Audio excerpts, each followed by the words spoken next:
Hello, everyone. We're back with more Rejects and Friends Sub-Zero 2023. I'm your host, Happy Bear, and I am so pumped to be here for our next run. Now, maybe you just stumbled across our channel by accident and you're like, what the heck is Rejects and Friends? Well, we are a speedrun marathon benefiting the Planned Parenthood Federation of America. This is a cause that is near and dear to so many of our community members' hearts, and Planned Parenthood directly positively affects many of our community members as well. We have raised over $14,000 over our event's lifetime since our first event back in 2022. And we're so pleased at all of the growth that we've experienced, and we could not have done it without you and Rejects and Friends staff and everyone who's ever watched or contributed to our marathon in any way. With that in mind, chat, we just received a $200 donation from Audio Killers, who says simply, love the cause, love the event. Audio Killers, thank you. And with that, chat, we met that incentive for tomorrow, our Link Between Worlds final cutscene incentive, where Minnie and the hosts will be voicing the dialogue. That's going to be so fun, and that run is going to start at 8:30 a.m. Eastern Time tomorrow. You will not want to miss it. It's going to be so fun. And that puts us at $1,816.90. We are less than $700 away from our $2,500 goal. Again, chat, we could not have done this without you. Thank you so much. This is going to such a good cause and will directly help people in need. All right, well, our final run of the evening is Breath of the Wild. This is an interesting category. All Kilton medals by Newborn and Salted. I've been looking forward to this one all day. So Newborn, we're ready for you. Show us what this is all about. All right, thanks a lot, Happy. What's up, Rejects? It's good to be with you tonight. My name's Newborn and Salted. Most people just call me Newborn, and I'm excited to share Breath of the Wild in this really unique category with you. So we're going to get rolling here, and then I'm going to turn it over to my fantastic commentators to kind of give you the lowdown of what this category entails. So we'll be selecting new game, and timer will be beginning in 3, 2, 1, go. All right, so this is a super unique category in Breath of the Wild. There's nothing else quite like it.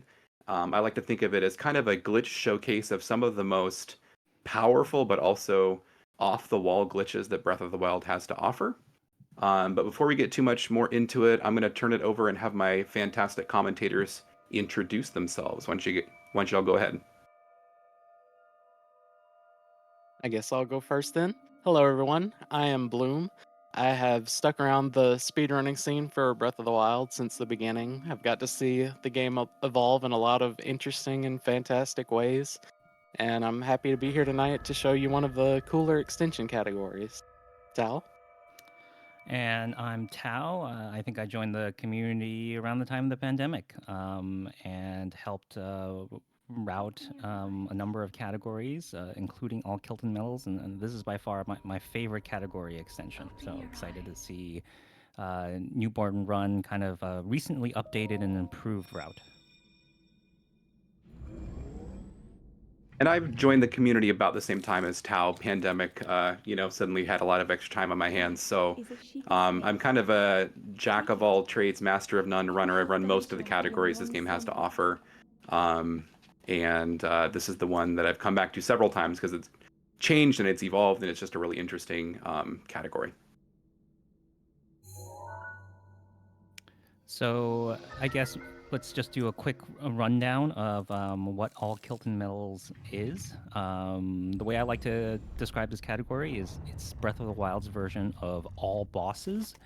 Casually, the game gives you three types of overworld bosses. They're the stone taluses, these giants called Hinoxes, and these like sandworms called Motugas. And they're optional bosses in the casual playthrough. But there's an NPC named Kilton who rewards you for killing all of them. Therefore, it's called All Kilton Medals. And so Newborn's goal is to go around the entire map of Hyrule and kill a total of 84 overworld bosses, and then meet Kilton at one of the locations he spawns and get the 3 medals that Kilton awards the player for accomplishing that deed. Having a little trouble here with trying to resurrection clip. Yeah, so the very first trick you'll see in pretty much any Breath of the Wild speedrun is going to be this clip that Newborn is attempting right now. There we go. Get through the wall. So by using the Sheikah Slate and standing at a specific spot in the corner of Shrine of Resurrection, when you scope in, it will cause Link to pivot, and it clips him out of the wall. And we're going to watch one of the most iconic cutscenes in all of video game history, Out of Bounds, and looking at this little pixelated leaf right in front of us. Largely, Newborn's plan through Plateau is going to follow kind of the same template that every other category does. The Great Plateau has to be completed by pretty much every speedrun category. It's the tutorial section. Developers put a lot of kind of walls in place to prevent players from skipping this. So we're going to do it. There are going to be some additional steps that Newborn's going to take to set up the main glitch for the run, but largely he still needs to complete 4 shrines, meet the old man, and get the paraglider before he can continue the run. Mm-hmm. And those 4 plateau shrines will be the only shrines we do in the whole game. The category doesn't require completion of any other shrines other than the ones required to get the paraglider and exit plateau. Yes, a very interesting thing about this category is that it doesn't even require getting the tower, which the tower is required to activate shrines to warp wherever you need. So for a category that goes literally all across the map, it's pretty impressive that it's routed in such a way that you don't have to warp back at any point.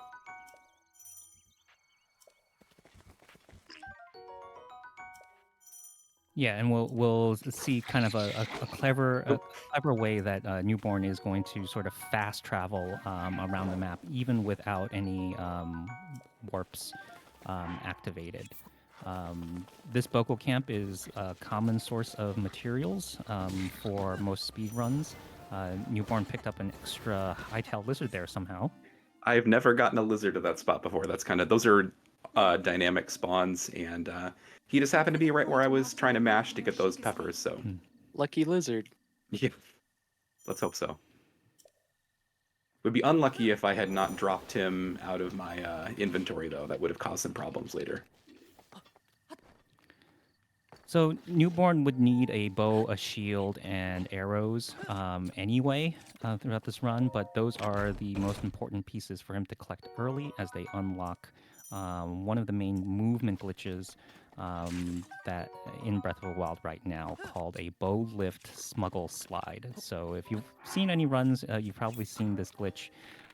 Newborn is going to pick up a pot in a weird way, step up onto a ledge in an also weird way, and through a combination of trickery and the game's physics engine, he is going to go floating in air and sliding, and wiggling the stick back and forth with Link pointed at the camera propels him and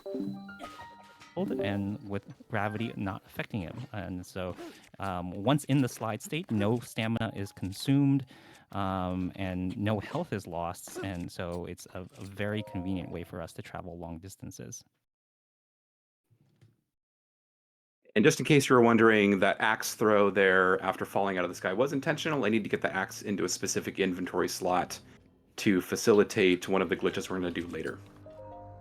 Mm-hmm. It's not something you'll see a lot in other categories. Yeah, one of the themes for the main glitch of this run is that the arrangement of the inventory, the specific items in the inventory, all of that matters and has to be set up in a very, very precise way. So Newborn's going to be taking some steps that may seem unintuitive or pointless at the time, but mainly just to arrange his inventory in the correct way for the glitch to be executed later.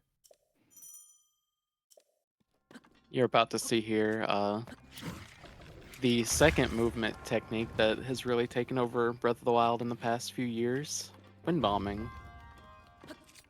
So by lining up 2 different bombs and going into bullet time, we can explode the first bomb and use it to launch Link wherever we need. You'll be seeing me And- do wind bombs in 3 out of the 4 plateau shrines. There is a wind bomb that people do in the Magnesis shrine, but it's pretty challenging, and I don't want to subject myself to the risk of dying for a 7-second time save. Yeah, before the discovery of the slide that Newborn used to get to this shrine, wind bombs were sort of the primary movement glitch, and it's still pretty much one of the primary movement glitches of any Breath of the Wild speed run. They're extremely fast to set up, extremely flexible, and can be chained midair, which Newborn's going to do a lot of in this run. But they are damage boosts. They cost 1 health when executed properly. They could potentially kill you if you fail one.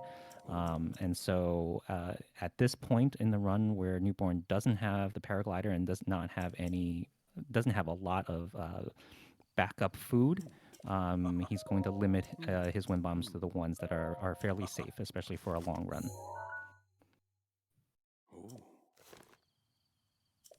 Yeah, I do have, in terms of food for healing, I picked up those 6 peppers exclusively to allow myself to heal when necessary on plateau, and until we get to a point where we, spoiler alert, we're going to duplicate fairies and have 999 of them, but I need to survive until I get to that point. We have our second BLSS here, used to get to the Magnesis Shrine. Through all this, we completely looked over the fact that Newborn clipped into the bomb shrine, and he's setting up a clip into the Magnesis shrine as well. Because we're skipping the Great Plateau Tower, none of the shrines are going to be open or activated, and so we do need to clip into all 4 of the Great Plateau shrines. But for some reason, even when the shrines are dormant, the devs left active. So once we clip inside, Newborn can just walk up to the elevator, press A, and trigger the cutscene to enter the shrines.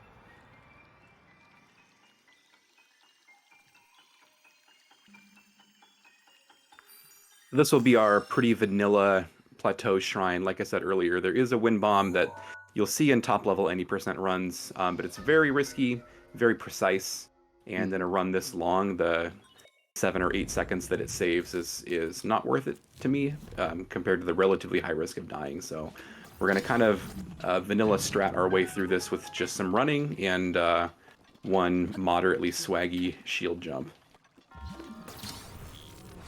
There's still some tech here. So first of all, Newborn has to avoid getting hit by this little guardian here. The guardian will shoot, pretty much guaranteed. So Newborn's going to wait for an audio cue before dodging to the left there, and then in the shield jump over the gap, Newborn has to unequip his shield fairly quickly in order to preserve his skew, which we also haven't even explained yet, but it's the property that Link has right now that allows him to clip into different walls. And so Newborn obtains skew by doing a shield jump against the Magnesis shrine. He wants to preserve that state for the next shrine, and so an early shield jump unequipped like that will preserve it. So even in a vanilla run through, there are some important technical points. As Newborn didn't do any of those things, it would cost him maybe like 5 to 10 seconds later on. You probably noticed at the end of the shrine there, he used the bomb to blow himself up. Fairly common question we get when it comes to Breath of the Wild speedruns. When he crossed the gap, he did a shield jump in order to in order to cross it, but then he unequipped mid shield jump. When you Oh, do that, it gives you a glitch that's known as ragdoll glitch. And when that glitch is active, you are not able to win bomb, which Newborn is going to be doing again here in a second. So the only way to clear the glitch is to cause Link to ragdoll again. So using the bomb to blow up Link at the end of the shrine clears the glitch, and then we're immediately able to recover health by completing the shrine. taking a little detour here. We do need bomb arrows. That will be our main source of firepower for especially the early part of the run of the boss rush. We are wasting most of those arrows because we need to be down to 1 arrow in that slot for reasons that we might expound upon a bit later. I guess this falls under the category of seemingly unintuitive and nonsensical things that Newborn is doing, mainly to set up his inventory in the correct way.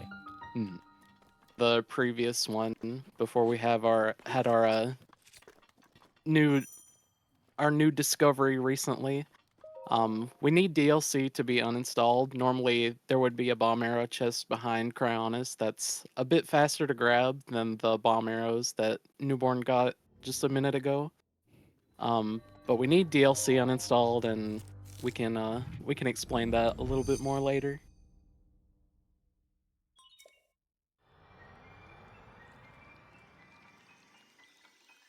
This shrine might be a good time to just give a little more context into the category. I mentioned Newborn is attempting to kill 84 overworld bosses. Newborn also has to kill the 4 blights and the 2 versions of Ganon, Calamity, and Dark Beast, because the medals that Kilton gives the player for completing the achievement are actually a post-game content. So he actually has to beat the game, quote unquote, reach the credits scene in order to access those.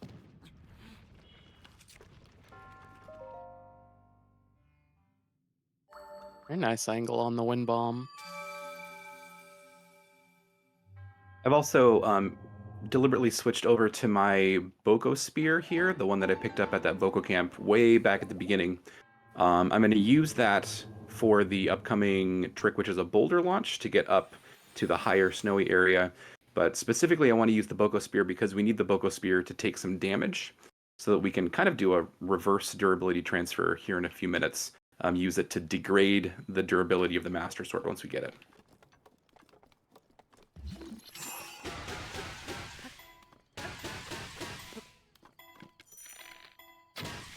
Here's a version of the trick that's been in the Great Plateau route for a number of years now.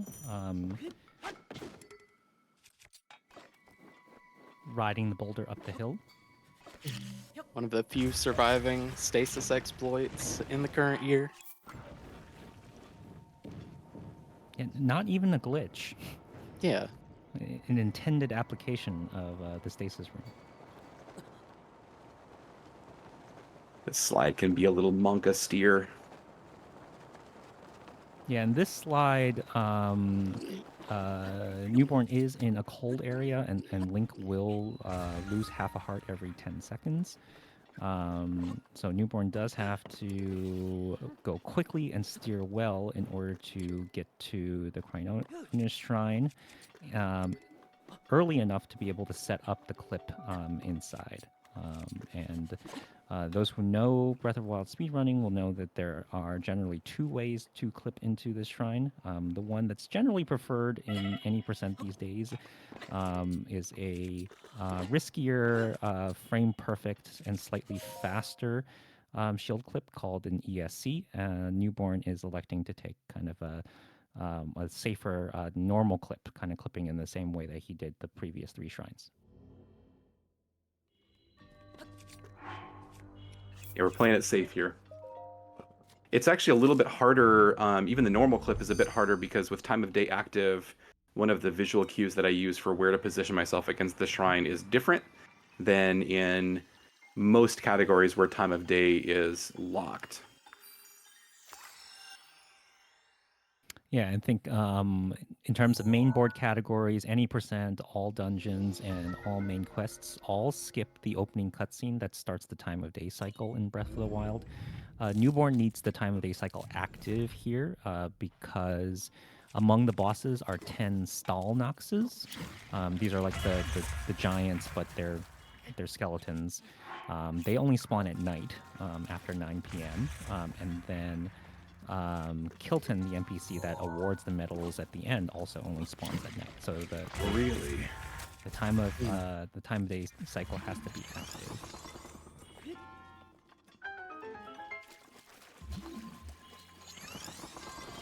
Okay, we're gonna take a backup here. Yeah, Wind Bomb's not being too kind for this shrine, but not too slow going through it normally. Yeah, I think on the first one I forgot to clear or do the ragdoll quick fix. The second one, I don't think I've ever dead angled in that shrine before, but Yeah, one thing we come up with against a lot in our execution of these speed runs is that Breath of the Wild does have a speed cap, and Link can reach that speed cap both in terms of a wind bomb launch or during a slide. And if that happens, the game will just stop Link's character's model like right there. So it's something that runners have to constantly manage.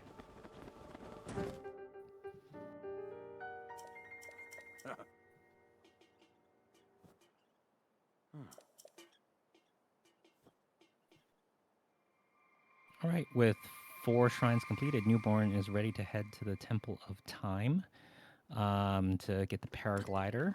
I guess at this time, Bloom, do you want to do a rundown of the glitch that Newborn is going to execute over maybe the next like 15 to 20 minutes of gameplay? Sure. So this this glitch that we've been hinting at for the past 20 minutes or so is most of you who are familiar with Breath of the Wild already know that it's IST. This glitch was found back in June of last year, and it has changed pretty much every category in Breath of the Wild besides 8%. And so it allows us to do some very powerful things such as corrupting fairies to get 999 of them so that health is no longer an issue. We corrupt stamina food in this run so that we're able to just wind bomb endlessly without having to land and recover our stamina. And for this particular IST, we're also going to be doing weapon modifier corruption, which is going to give us a bow with 130 attack power that has a 10-shot multiplier. So we're able to shred through every single one of these bosses that we're going to come up to. This setup is also there was another glitch found back in July, or I guess not particularly a glitch, but a different kind of setup that we're going to use in this run for weapon modifier corruption. And previously you would have to duplicate a bunch of cooked foods to get up to 60 of them, and then you'd have to eat all of the foods, which duplicating them and eating them both take a significant amount of time. But now we're able to do a new glitch with the Master Sword, which can explain a little bit more in depth once we get there, but at the moment we are heading towards Kakariko to get the last of the materials we need to set up our inventory for the glitch. we're also going to grab a Phrenic Bow, which has the property of being long range. There's a couple of routing options available here, but I prefer this one specifically because it gives access to the Phrenic Bow. It makes the long range shots that we're going to be doing a lot easier.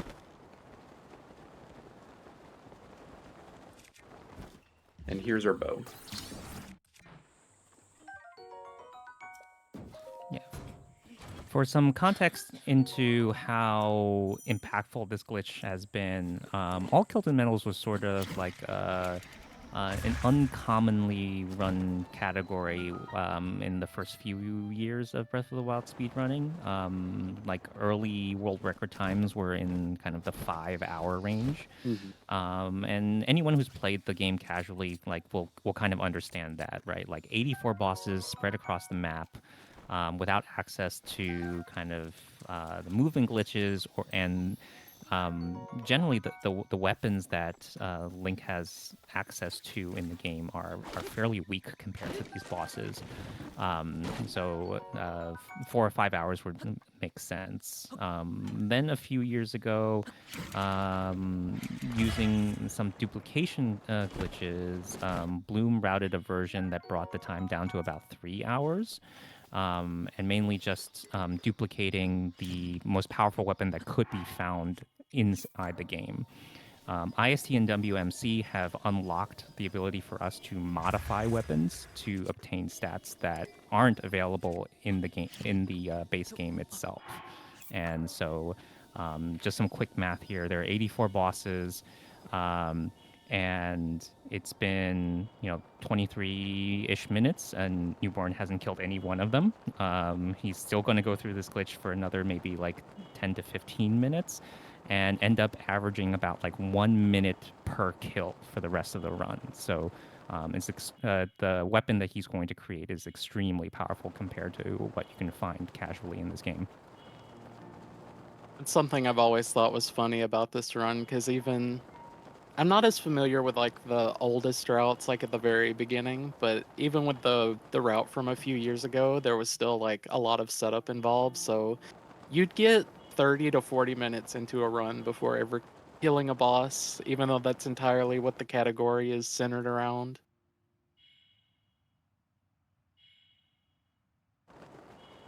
All right, so Newborn right now is actually headed to Korok Forest. So Bloom, what's in Korok Forest that Newborn's going to take advantage of? Our magic ingredient, the Master Sword. So the new thing with this exploit that was found back in July is that we can use the Master Sword as a way to do the weapon modifier corruption, which is going to give us our extremely overpowered bow.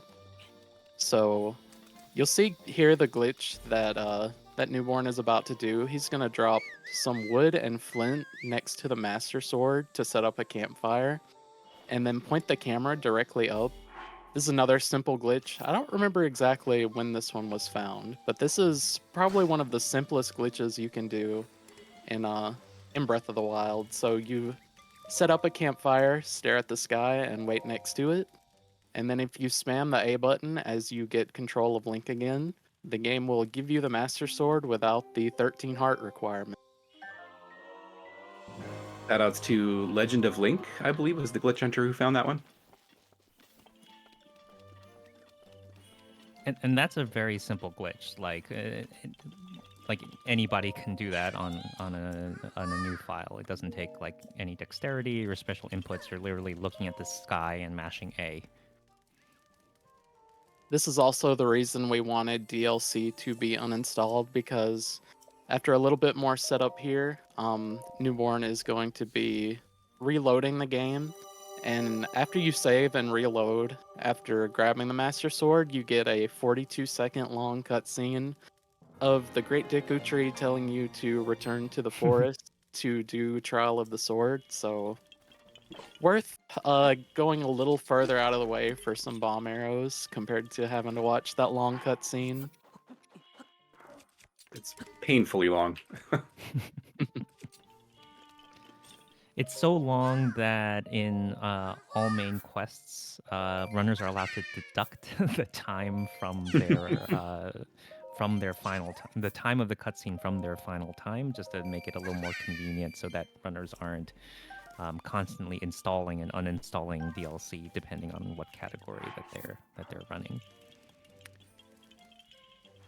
So Newborn is executing the main part of this glitch right now, which involves sort of a bit more inventory setup, but mainly holding items in a special way and then selling them off to a vendor.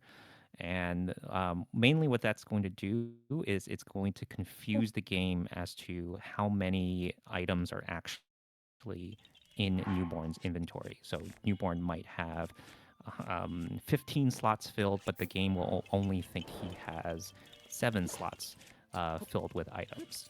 And the importance of that is then whenever Newborn goes to save and reload, the game is going to forget about the last 8 items in the inventory and forget it has to clear them out when it reloads the game. And Newborn's going to be able to transfer those items over into the next save file. And that compounds on itself in a lot of different ways to create the effects that we want for the run. All right, and here just a minute, actually, we met an incentive earlier. And so in about a minute or so from this point, I'm going to be cooking and eating the Sheikah Slate and the paraglider. Oops. There we Yeah, go. I got myself a little bit messed up here, but... So we see here one application of this glitch that Newborn is doing, using it to hold roasted carrots in order to total the stack up from 1 to 4, and then he's going to hold 3 of them again, along with a couple other ingredients, and that is going to be what allows us to make this busted bow that we're going to get at the end of the setup. There we go. Yeah, one of the unforeseen side effects of manipulating your inventory in this way is that we are able to hold items that are present in the inventory that normally the game wouldn't allow us to hold. There's a whole key items tab that just have items that you can't actually pick up. They're just there to kind of mark your progress.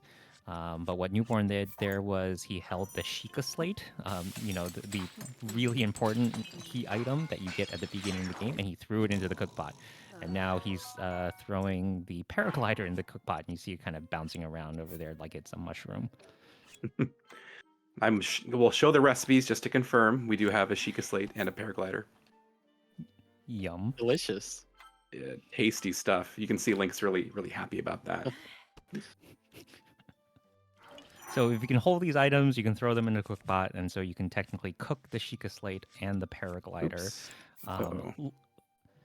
Luckily, the game recognizes Link's ability to use the Sheikah Slate and to use the paraglider in terms of flags that is stored in the memory. Newborn does not need to keep the key items in his inventory. So Newborn will still be able to use the paraglider, use the Sheikah Slate throughout the rest of the run.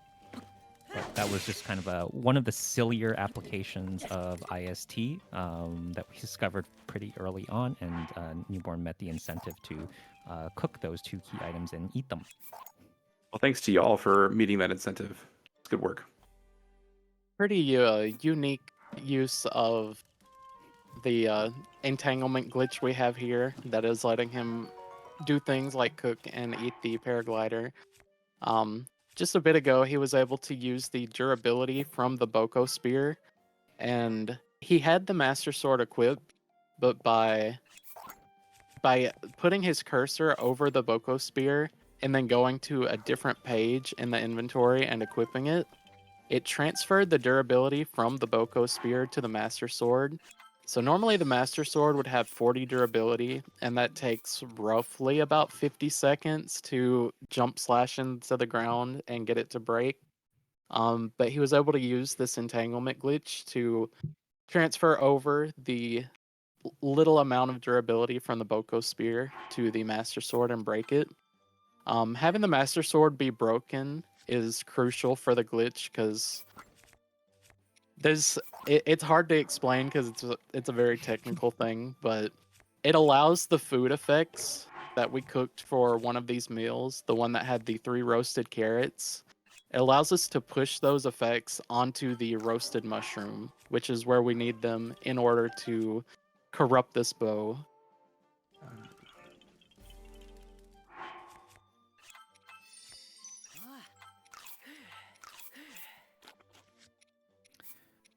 Those of you who are familiar with Tears of the Kingdom, and if you played that casually this year, you probably saw on social media or tried for yourself a lot of the inventory glitches in that game. Tears of the Kingdom saw like a huge explosion of glitch discoveries early on, a lot of them inventory related, and I feel like the glitch hunting community's experience with the inventory glitches of Breath of the Wild really propelled all of that momentum, because Breath of the Wild and Tears of the Kingdom obviously share a lot of the same code in terms of inventory management. Mm. We're nearing the end of this kind of complicated, convoluted dupe setup here. I'm seeing everything that I needed to see, so I'll just point out that we have 999 fairies, 4,300 bomb arrows. We will have on the next reload 122 shot or 122 attack power bow in our inventory, but I need to do a couple other things first. Okay, and on that reload, we should load back in with our massively overpowered, what we call the Omega Bow, a 10-shot, plus 120-ish attack, Phrenic bow with long range. And yep, we are good to go. Yeah, the IST setup for all Kilton medals is a particularly long and complicated one. I think only 100% has a even longer setup. For something like all dungeons, the IST setup for that run takes like 90 seconds to execute, just because that category requires less materials, less duping to execute the entire run. And so what Newborn has and what runners who run complicated categories with complicated IST setups generally have are just notes on the side to let them know what all the steps are. And anyone who's tried to follow a very long recipe knows it's very easy to mess up. And so if that part didn't go well, Newborn did have a backup save ready, but thankfully he didn't need it. And now Bloom, where is Newborn headed to? We are headed off to Hyrule Castle, so even though we are through with this entire setup, we are still not killing any of the overworld bosses just yet.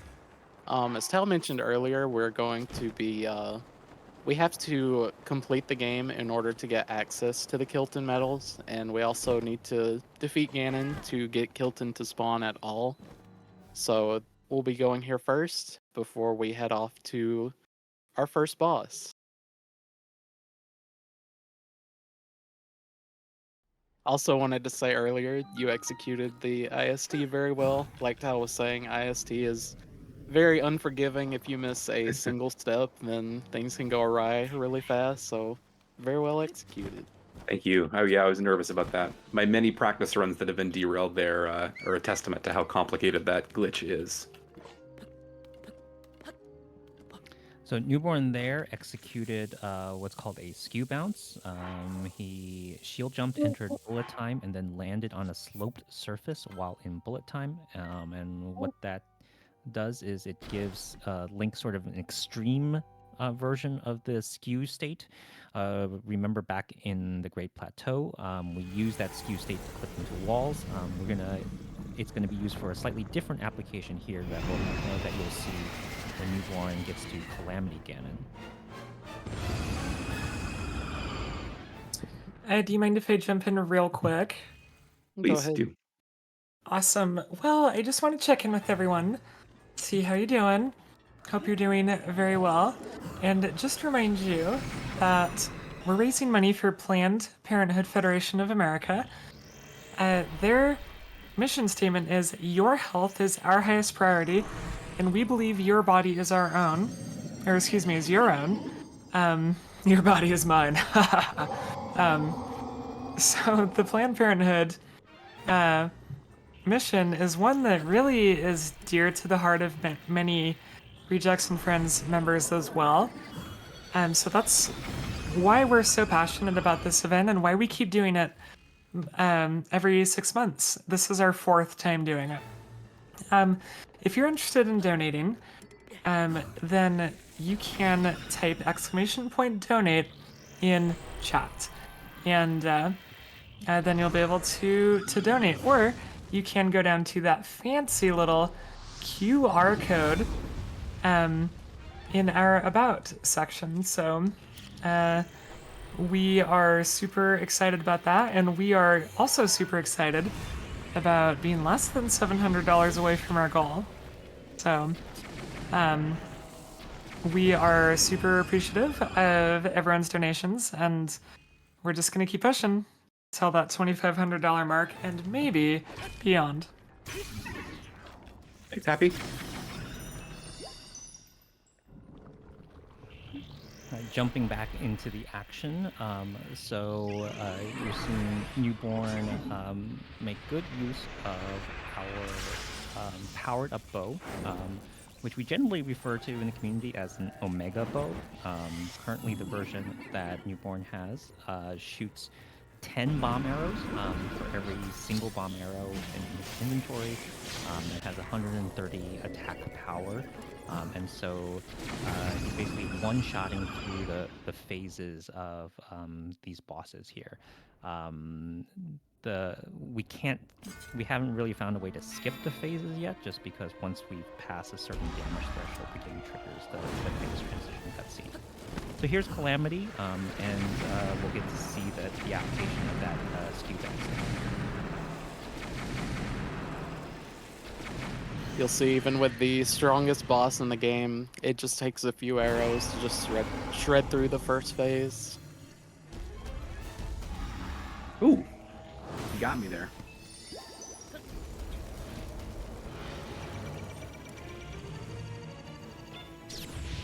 Yeah, so part of the IST setup is 999 fairies. So basically, Newborn is unkillable in this state.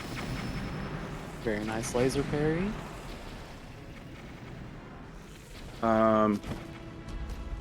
Okay. I'm concerned that my bow is damaged. That shouldn't be the case. Shoot.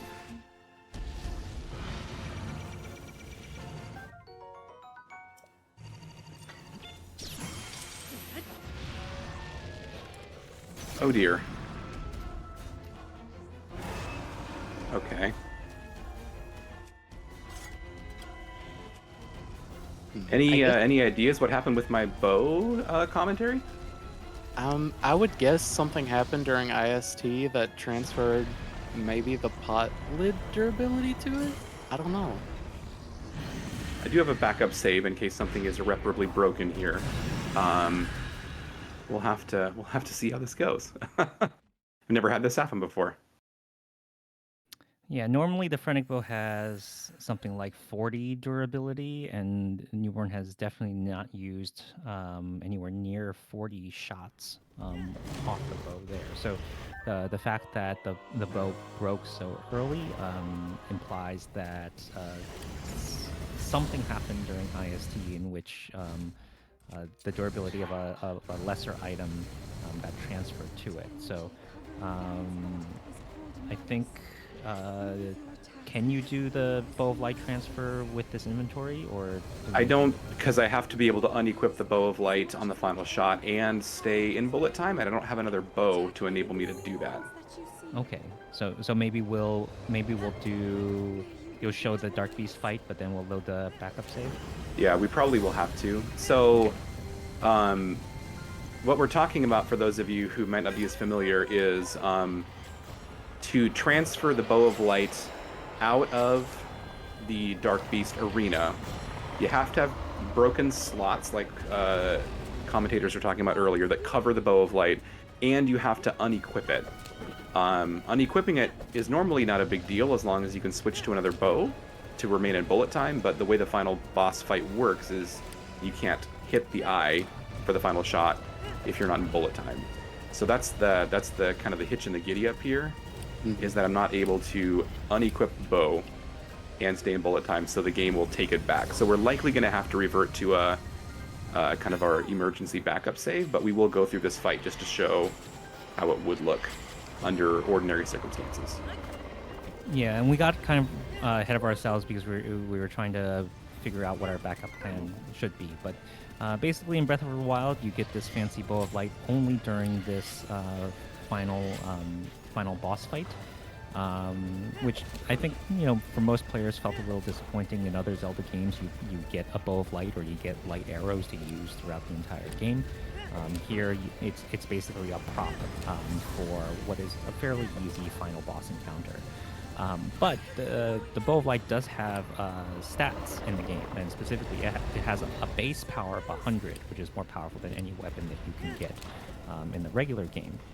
IST allows us to transfer that bow out of this fight. Then we apply the same modifiers to it that we did with the Phrenic bow earlier, and we gain 100 more attack power and a bow that can't break and also shoots arrows in a straight line, so they don't arc. Gravity doesn't affect them, and that's going to be the main weapon that Newborn uses for the rest of the run.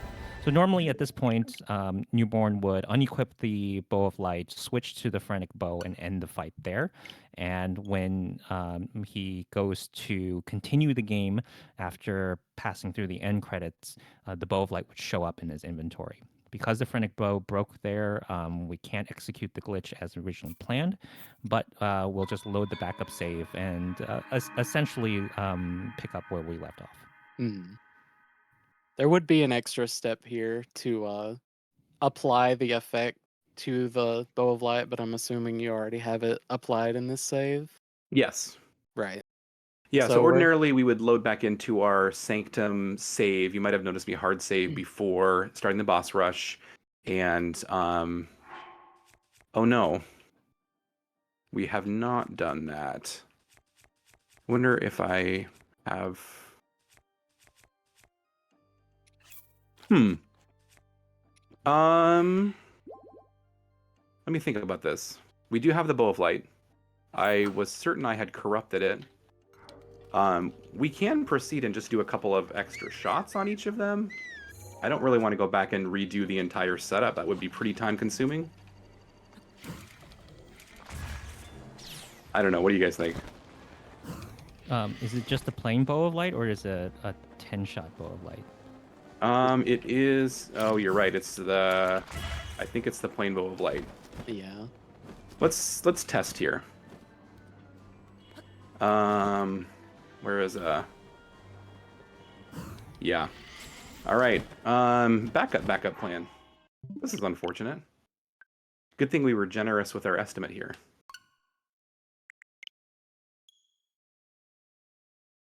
So backup plan is we're going to load back into a save. Back at Korok Forest, you're going to get the luxury of seeing the boss fight again, which is super fun. This save has the Omega Bow, but the part of the issue here is that when you close the game entirely, you lose your broken slots. So what I've done here is I've gathered enough materials to break the 8 slots again, because without the broken slots, we can't apply the correct modifiers to the... Let me just make sure that we're in the right save here. Yes. Okay, so I'm going to drop some of these. So we need 8 broken slots, and we're going to do that as expeditiously as we can. We do not need to do the entire this part of the setup again. We just need to break the slots and then head straight to Sanctum and get another go at that boss rush. And yeah, we'll have get it go to more see the boss smoothly. rush. We'll get to see the boss rush again, and we'll see how the Bow of Light is actually transferred out of the final fight with Dark Beast. There's a soup ladle in this room. Yeah. As a Just remembering weapon. that. Help me remember to to unequip that or drop that later, will you? Yeah. So for breaking slots in this way that we're doing, we need a one-handed weapon, but thankfully for our backup, there is a one-handed in the same room.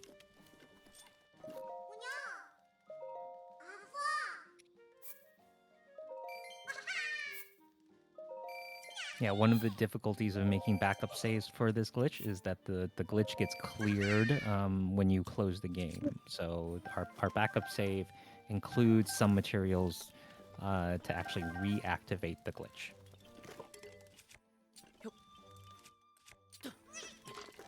If we have any donations now would be a great time, as we don't have anything. We're kind of redoing things we've already done. If not, that's okay too. No worries. Excuse me. Well, I am always happy to share a fun little message or an awkward little message, um, depending on whether I talk about taking bodies or not. But um, this is the second version of Rejects and Friends Winter event.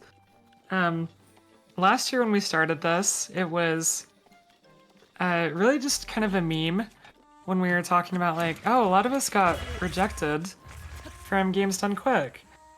You know, we could have our own marathon and we could, you know, do it for all the rejects. And now here we are. We've raised so much for Planned Parenthood, and I'm really proud of that. Absolutely. So we couldn't do it without the viewers. Absolutely could not do it without the viewers. You're the ones who keep us coming back and doing this. We are almost finished with tonight, but we have plenty more amazing runs tomorrow. I'm particularly looking forward to Link Between Worlds. I think that'll be really fun. And also looking forward to Phazon Tunic's any % Tears of the Kingdom run. Phazon is one of only 2 people who's running on version 1.1.1. Which means that a lot of the more intense tricks on the no patch versions of Tears of the Kingdom are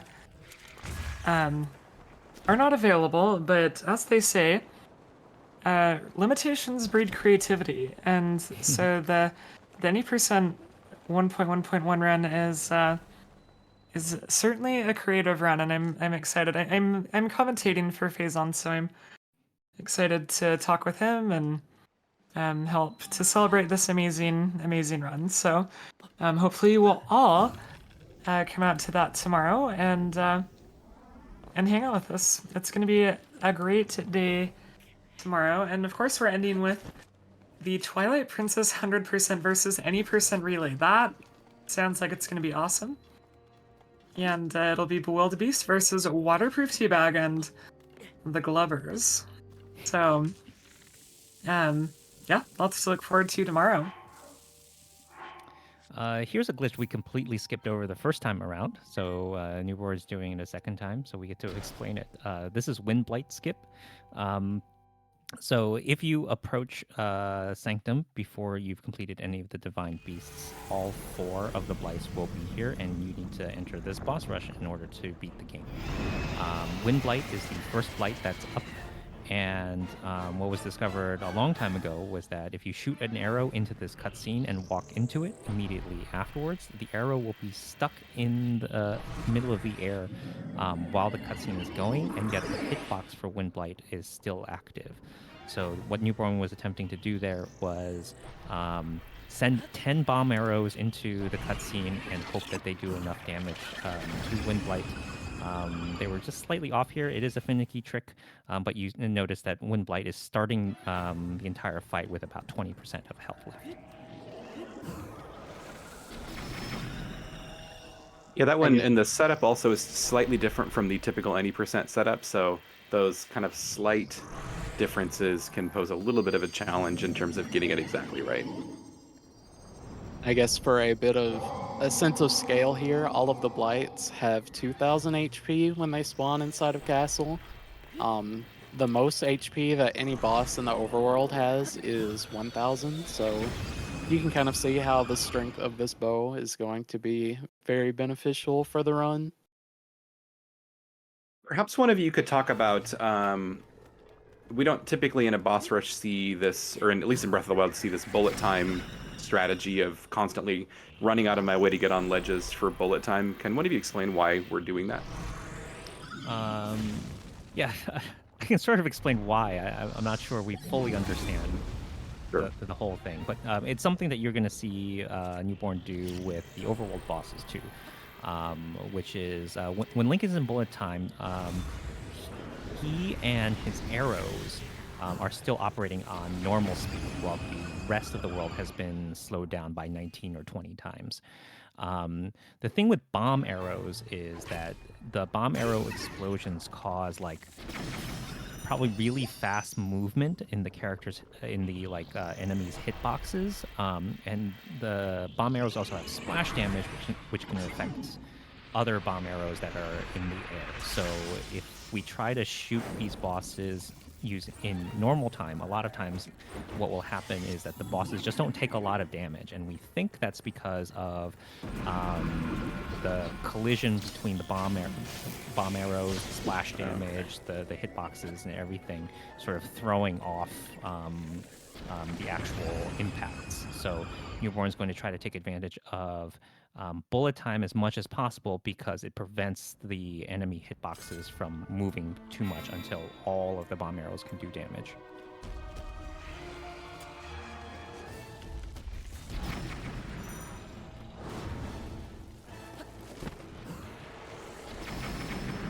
We get to shred through Ganon here again. Hopefully no issues with the bow this time. Yeah, hopefully. I'm still trying to figure out what that might have been, and I Yeah, have I not solved wanna- that mystery yet. I want to look back on the VOD later and see what might have done it, because it's not something I've ever encountered either.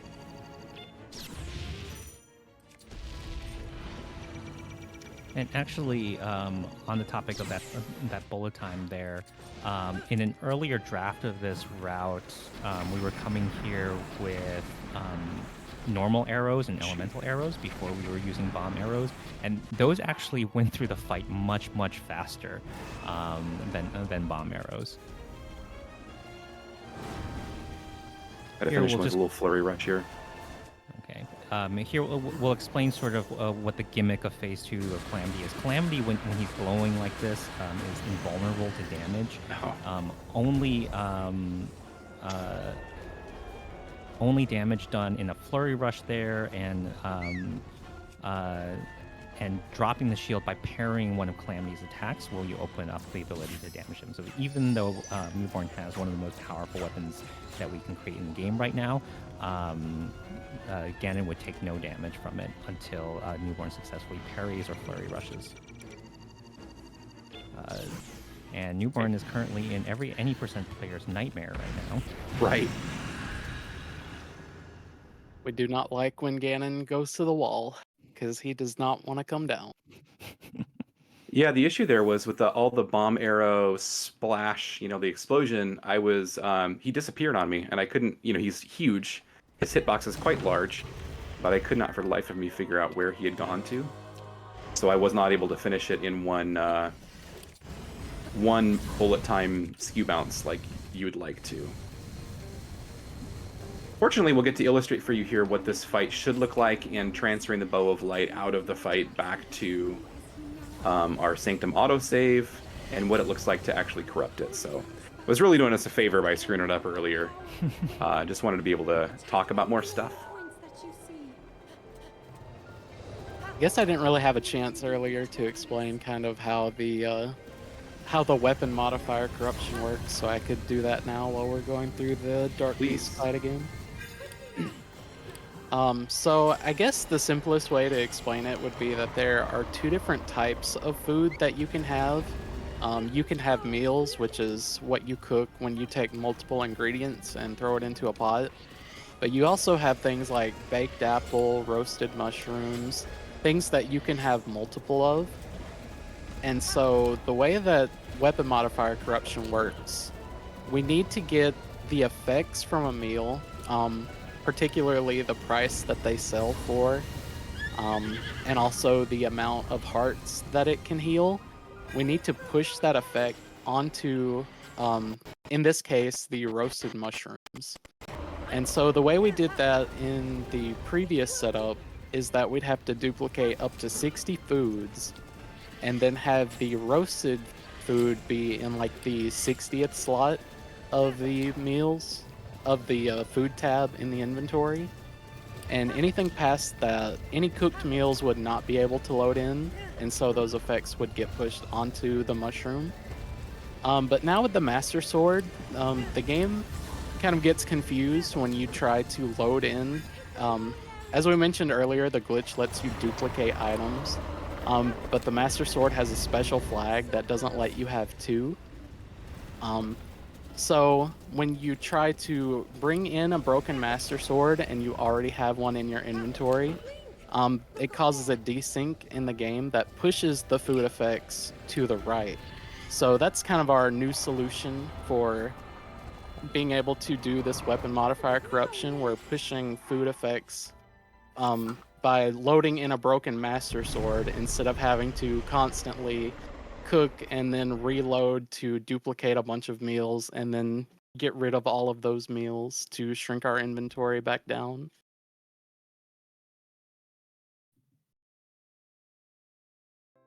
All right, so you saw there at the end that while the light arrow was in transit, I paused. I unequipped the bow of light.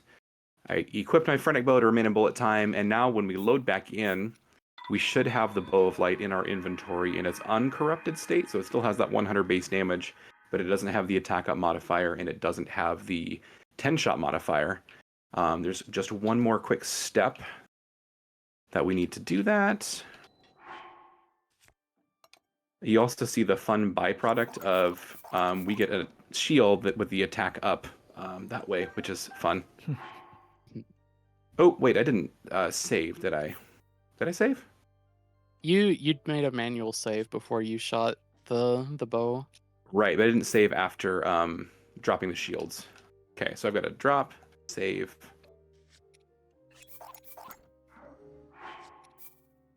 Pick them up. Load, save. Okay, glad I caught that. My stream is buffering a little bit over here, so I'm trying to stay caught up. Sure, that's fair. So we should see now, I think that ends up at a 212 attack value. Corrupted Bow of Light. Yes. So that is, if the Phrenic Bow is the Omega Bow, I don't know what that makes the Bow of Light, like the Ultra. This is our ultimate weapon. Right. The other really cool thing about it that we haven't even mentioned is that the Bow of Light has the very unique property of it has infinite range, essentially. So you can shoot things from a long ways away and not have to worry about accounting for the arrow dropping due to gravity. Now the mini-boss killing begins, though. Yeah, we still have to do quite a bit of travel, though, because we have to get within a fairly close range of the bosses before they load in so we can kill them. So it's not as if we can stand on top of castle and shoot in 84 different directions.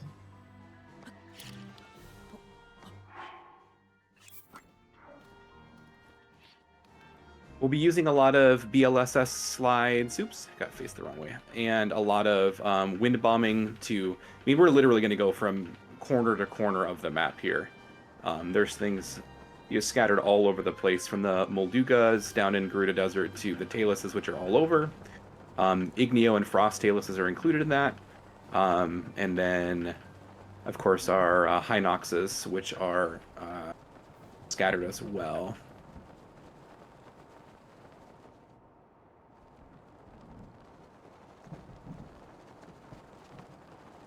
Yeah, this is one of the few categories that pretty much reaches every single area of the map.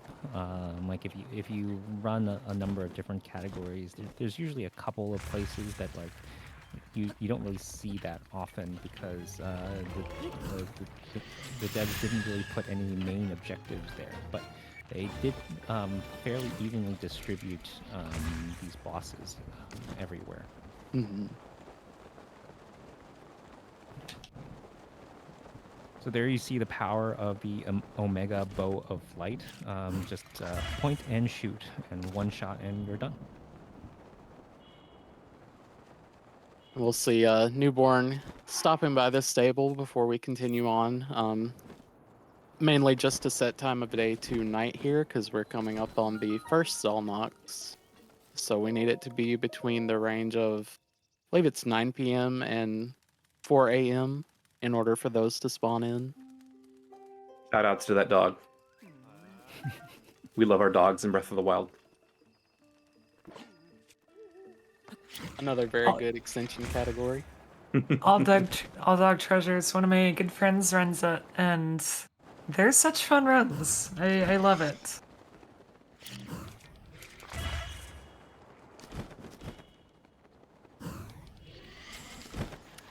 I haven't kept up. Has a version of All Dog Treasures made its way into Tears of the Kingdom yet? That's a good question. I saw somebody talking about it, but I don't. I think it may have been run once by now, but I haven't really kept up with it either. Yeah, I haven't seen anything about it. The game does have dogs that lead you to treasure, just like Breath of the Wild. Mm-hmm. Okay, I wasn't sure about that. I don't think I tried that out in my casual playthrough. They actually made it like a part of a quest. There's like a quest really? where you Oh where you, yeah, I remember that. um, to get one of the dogs.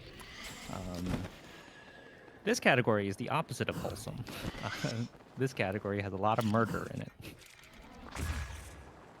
And so much and so powerful, you sometimes feel bad for the monsters here, especially the Hinoxes. The Hinoxes that the developers made, they're all sleeping.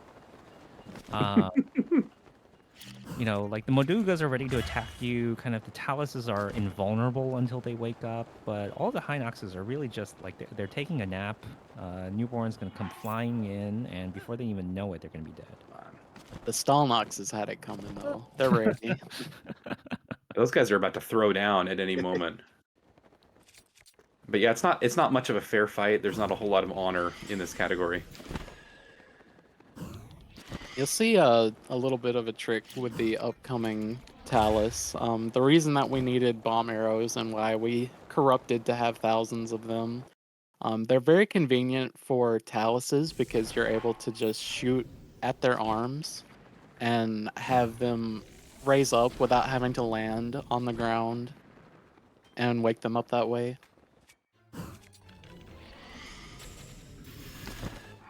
Yeah, there's a bit of an art to waking up those Taluses. It can be... Some of them are fairly finicky and require pretty precise shot placement. Yeah, casually, I think you're intended to like get close to them, and then they sense that sense your presence, and then they wake up, and then you have to do some careful climbing to reach their weak point and fight them that way. Newborn, however, doesn't want to land. So it's faster if he can just shoot every single boss from midair, and so the bomb arrows give us a way to wake up the Talus from midair. And there's a lot of very unique things about this category, and I would say the amount of time you'd spend just simply being in midair is probably one of the most unique things. You'll see a lot of wind bombs that Newborn is doing where he's just not touching the ground at all. He's just shooting the boss and then immediately wind bombing away. Mid-air wind bombs are definitely something that you have to get a feel for. They require a lot of practice. It's easy to get a normalized setup when you're wind bombing kind of off of a regular ledge or someplace where you can line yourself up with visual cues. But mid-airs is, I think, more of an art than a science sometimes because everyone is a little bit different and you're accounting for environmental factors like wind and weather and lag, and it can just be... keeps things interesting, that's for sure. Yeah, there are a lot of subtleties that can throw off mid-airs, like you mentioned, the current wind and also the momentum from whichever direction you were gliding last can all affect how your next mid-air plays out. There you saw Newborn take what's, I think, the only normal fast travel in the entire run. Whenever you're in Hyrule Castle, you're allowed to open the map and select leave area, and it will teleport you to the castle gate. Newborn waited until the Stalnox that he just killed like poofed into purple smoke because that's our visual cue that the game has successfully registered the kill. If he had warped away before that purple smoke had shown up, then the game would not have actually recorded the kill, and the Stalnox would still be there and wouldn't count towards the kill medal.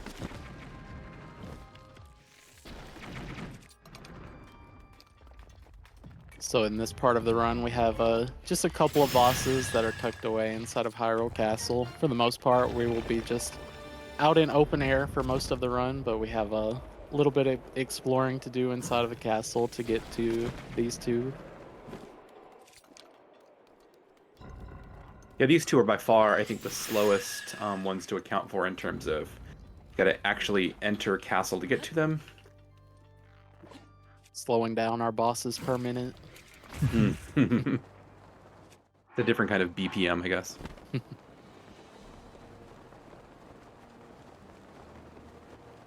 But now we're clear of the castle and can kind of wind bomb around the overworld freely. Where is his eyeball? Someone There we says in go. chat, just ascend up to them. Easy. Ascend would make a lot of things easier in Breath of the Wild, that's true. No joke.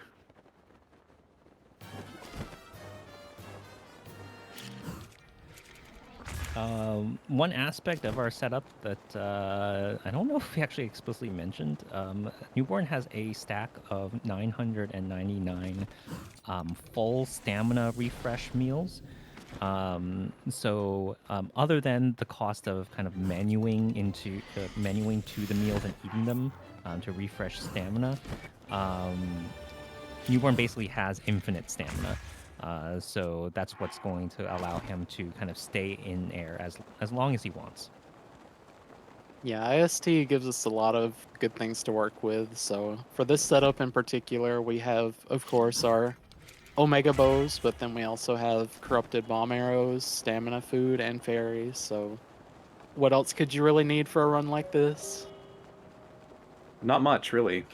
I know, Bloom, at one point you were talking about whether it would be worth it to include speed food in the setup, but I think we decided that we just don't spend enough time on the ground, really, to make it worth the extra investment. There's just so much time spent in midair that running is just not really something that's done by the time you would be able to have that speed food.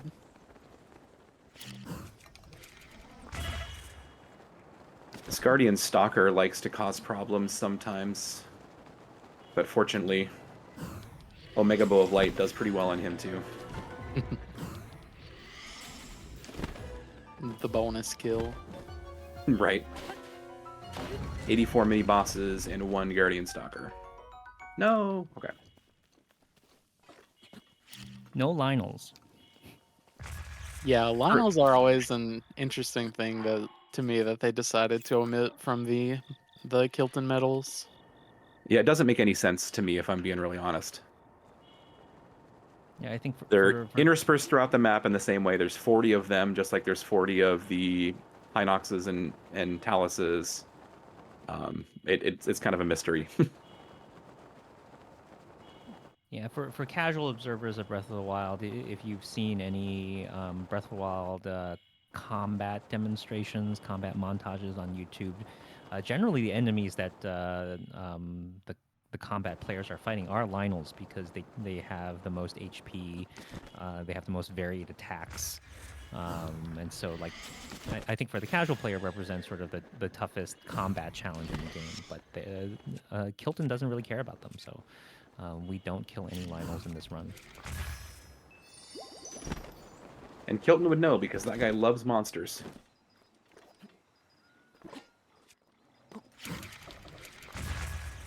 This Hinox here in particular takes forever to load sometimes. Yes, I'm assuming because there's so much stuff around him. Yeah, there are just so many trees here. The game decides, oh, we'll get to the Hinox eventually. It's one of the more irritating aspects of this run is the amount of time spent just waiting for them to load. Oops. I think we've mentioned a couple of times about how Newborn does not actually have the ability to fast travel because he didn't activate the tower when he finished the Great Plateau.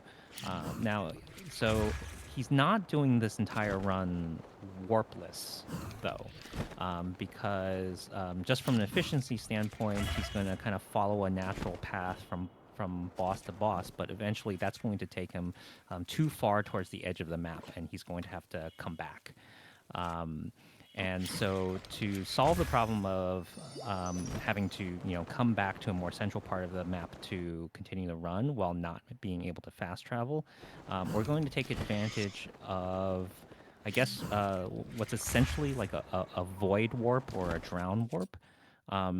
Whenever Link lands on safe ground in this game, the game keeps track of kind of the last place that he was at. And so if you void out by falling off the edge of the map or drown in water, the game respawns you at the last safe coordinates. So Newborn is going to kind of manipulate what those coordinates are, kind of staying in midair as long as possible, and then at the right time, he's going to either drown or fall off the edge of the map in order to warp back. So we gain kind of a limited ability to fast travel, even though we don't have the Great Plateau Tower. That's another unique aspect of this category. I don't think there's any other category that uses this kind of warping. But yeah, it's very, very convenient, very unique, and especially because of how much time we spend in midair, we have several of what we call the floor is lava sections, because we don't want to reset our position, because normally we'll have positions that are very high up on the map that make it convenient to get to the next area we want to go to. And so we want to make sure we do not touch ground so we can get back up to those fast areas quickly. Phazon in chat mentioned that that's employed in the Great Sky Island. Yeah, I think when they're approaching the Temple of Time, they land on wings, or they stay on wings, so that they don't touch the ground and can kind of void warp back up to the cliff. Same idea here, although we can't spawn items for Link to land on.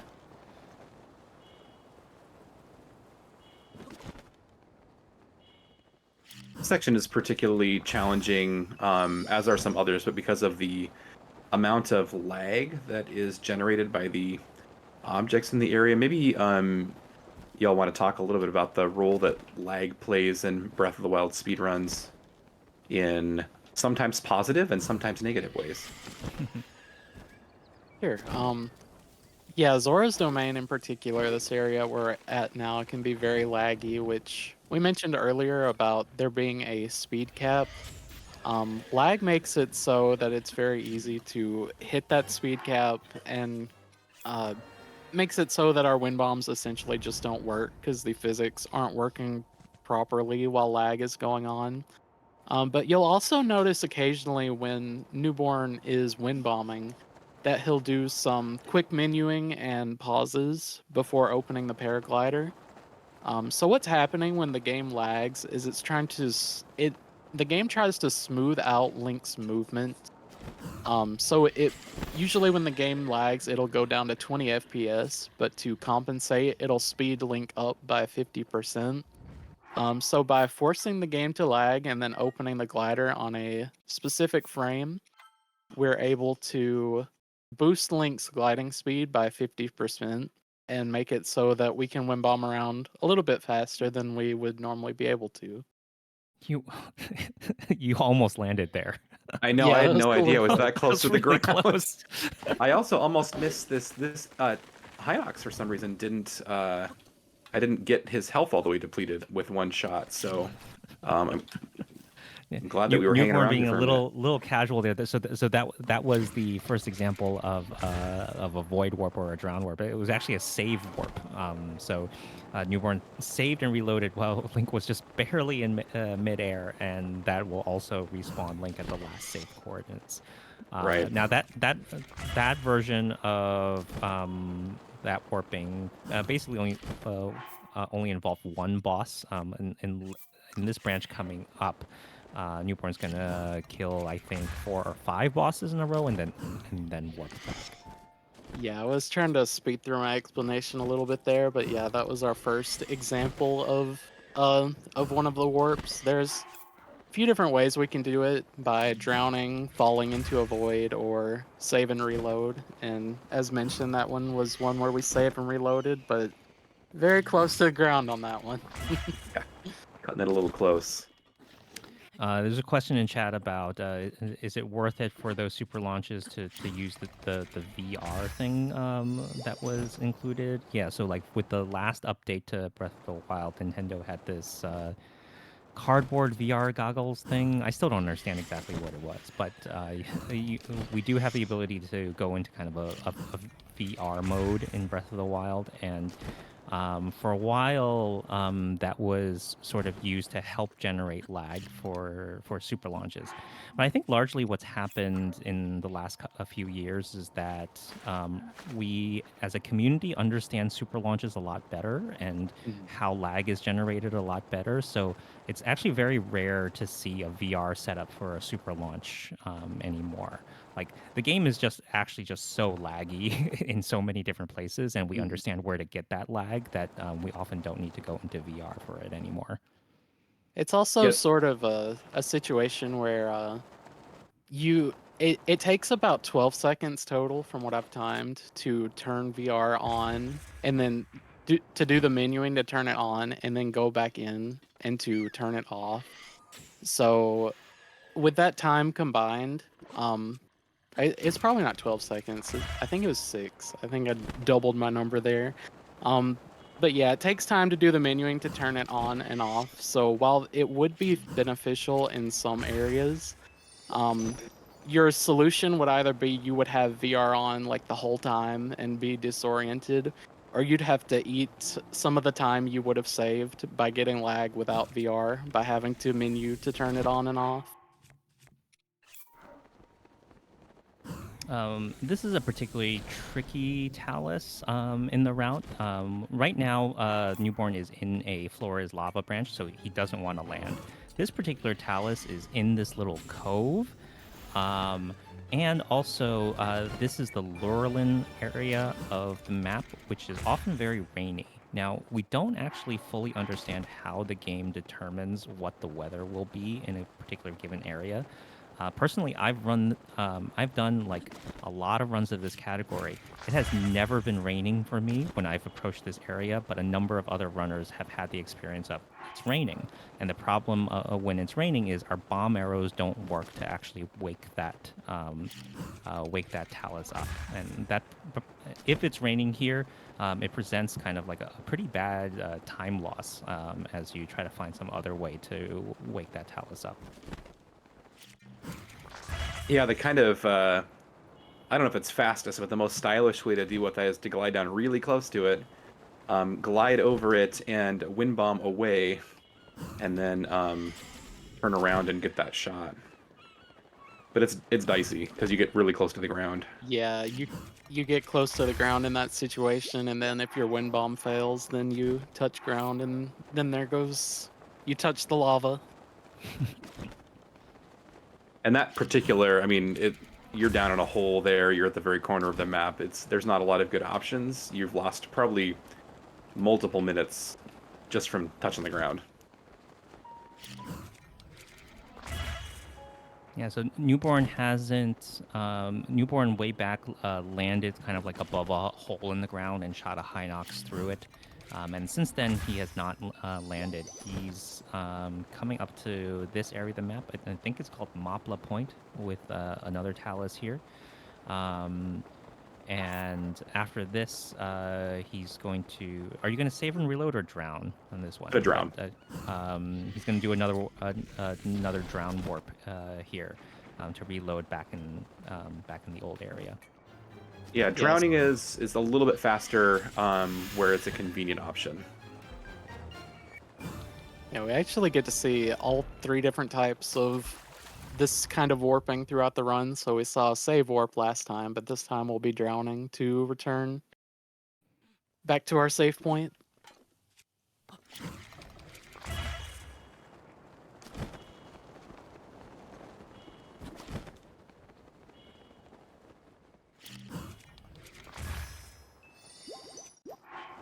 Yeah, and so that last talus was again sort of like we're in the like southeastern corner of the map. It would take a lot of time. It would take much more time to actually travel back to this point by kind of our wind bombs and BLSS.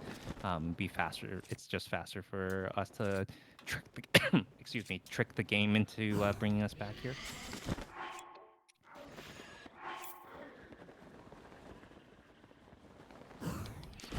You see me like double clutch and check back, it's generally because I'm making sure that I got a good shot and that the boss is actually in the process of dying. Yeah, you can kind of see there just how close you have to get for these bosses to load in. So from one standpoint, it is nice we get to see the full map, but they also want you to get fairly close for any of these things to load in. Can be a little bit annoying at times. Yeah, a little bit is putting it mildly.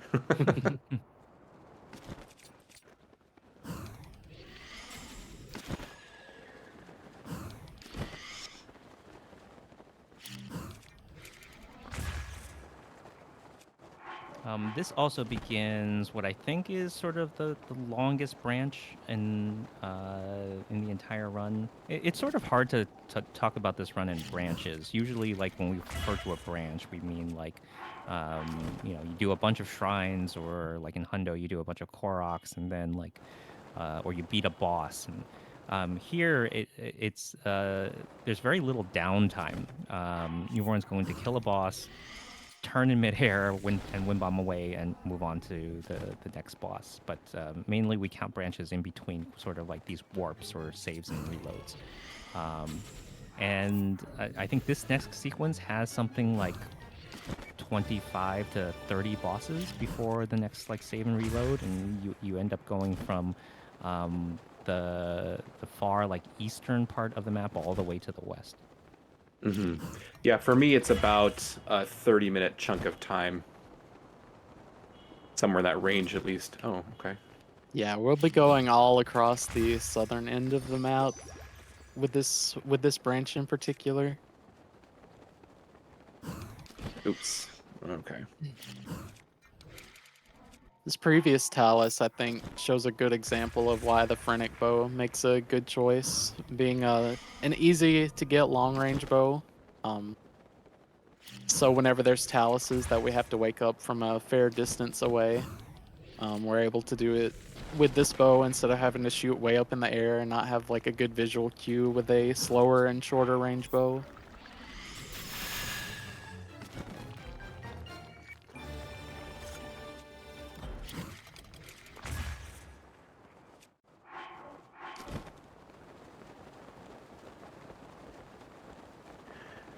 So on that subject of mini boss loading, you will see me do some things from time to time to try to manipulate them to load a little faster. One thing I'm trying to do, but not being great about it, is being strategic about when I'm eating my stamina food to replenish stamina. Time spent in the menu helps with that loading process. So if I eat while I'm in the range of a mini boss while it's loading, it will usually help it load a little bit quicker. You'll also sometimes see me kind of swap weapons or swap shields. Sometimes that's for a purpose, and sometimes it's just because that quick menuing seems to force loads a little bit faster. Very nice super there. Yeah. I've not been hitting them very well, so that one felt pretty good.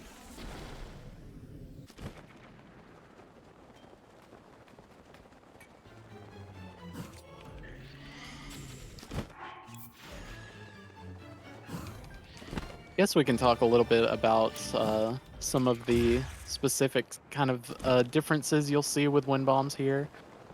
So wind bombs are fairly particular in what direction you're facing. So you'll notice when he faces directions that are more cardinal, like directly north, south, east, or west, he'll tend to get a lot of height. Whereas if he's facing like northeast, southeast, etc., he'll get ones that are a bit lower angled and faster. But you also notice a different setup where he'll set up the wind bombs. He'll aim a little bit off of a cardinal direction and then turn. And that's generally one of our fastest ways of getting around. We call them turn wind bombs. For whatever reason, it changes the interaction between the square bomb and Link and makes it so that it takes some of that would-be vertical speed and kind of transfers it into horizontal. And since we spend a lot of time in the air, um, and generally don't need a ton of height, we you'll see a lot of turn wind bombs in order to get around faster.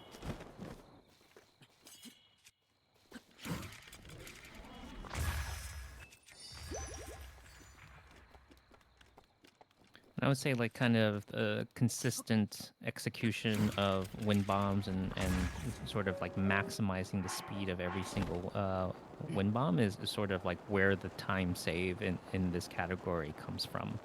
Uh, like the difference between a PB and not a PB is generally um, did you hit the fast wind bombs to each objective? I'd say especially with the route from a few years ago, I always considered this category like the true test of your wind bombing skills, because back then we didn't have infinite stamina food, so if you failed a mid-air or two, you'd be out of luck. But yes, even now, even with the leniency given from all the stamina food, it really is a test of how good are you at mid-airs and wind bombing in general. Sure. On those older routes, I imagine you were largely relying on the food drops from Hinoxes for health replenishment. Right, yeah. Yeah, that's definitely a finite resource.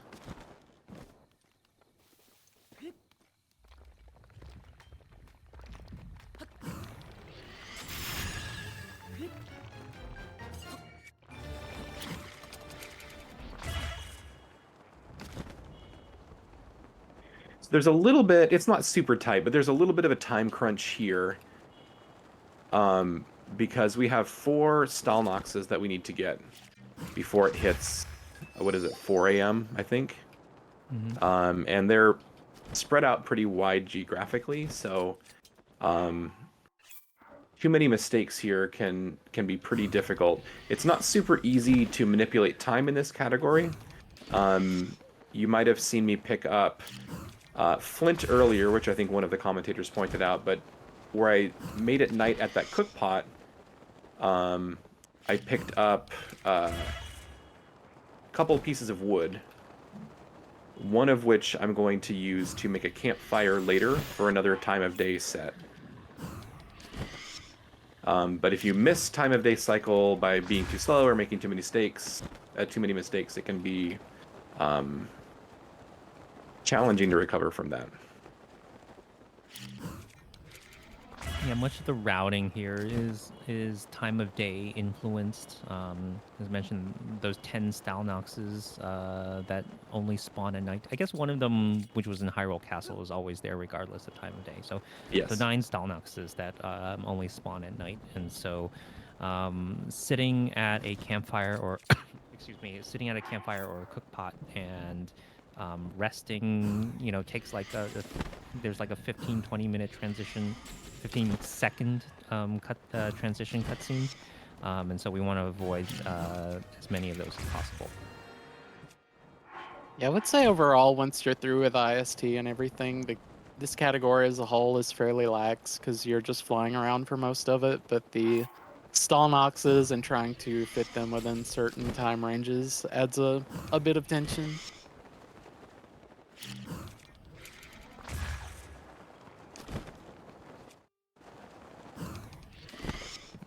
Is now a good time for a message? Absolutely. All right. Well, y'all, we are just so grateful that you have hung out with us today, spent time, cheered our wonderful runners on, and we just want to acknowledge you and everyone who has helped out with Rejects and Friends. This marathon would not be possible without volunteer coordinators, tech experts, hosts, and viewers, everyone who has been so helpful. But we especially want to call out Perry Ghost Likely and Angry Human Noises for help setting up Raph's technical side, and also Nimbus and Variety for being the ringmasters of this entire circus. If you want to find list of credits, then you can just type exclamation point credits in chat. So again, thank you, and yeah, let's finish strong and cheer on Newborn and his commentators as we're moving into the final portion of the run, unless I'm mistaken. We're a bit behind schedule. We likely will not make the 2:15 estimate here because of our issues earlier. We're definitely over halfway for sure. I don't know if you. I'm struggling to estimate the amount of time left here, but Yeah, I mean, I'm not going to say no to more Zelda. Like that's that's sure. something I will never do. So, honestly, you're just giving the people what they want. We're just flying. Did I go too far and miss this guy? To your left. I think over the hill to your left. Over the hill. I don't get myself lost too often these days. I run 100% recently, and that's pretty good for getting familiar with the map. What in the world? I don't know how far my stream behind, so was behind, so I don't know if I told you the wrong left. The wrong left.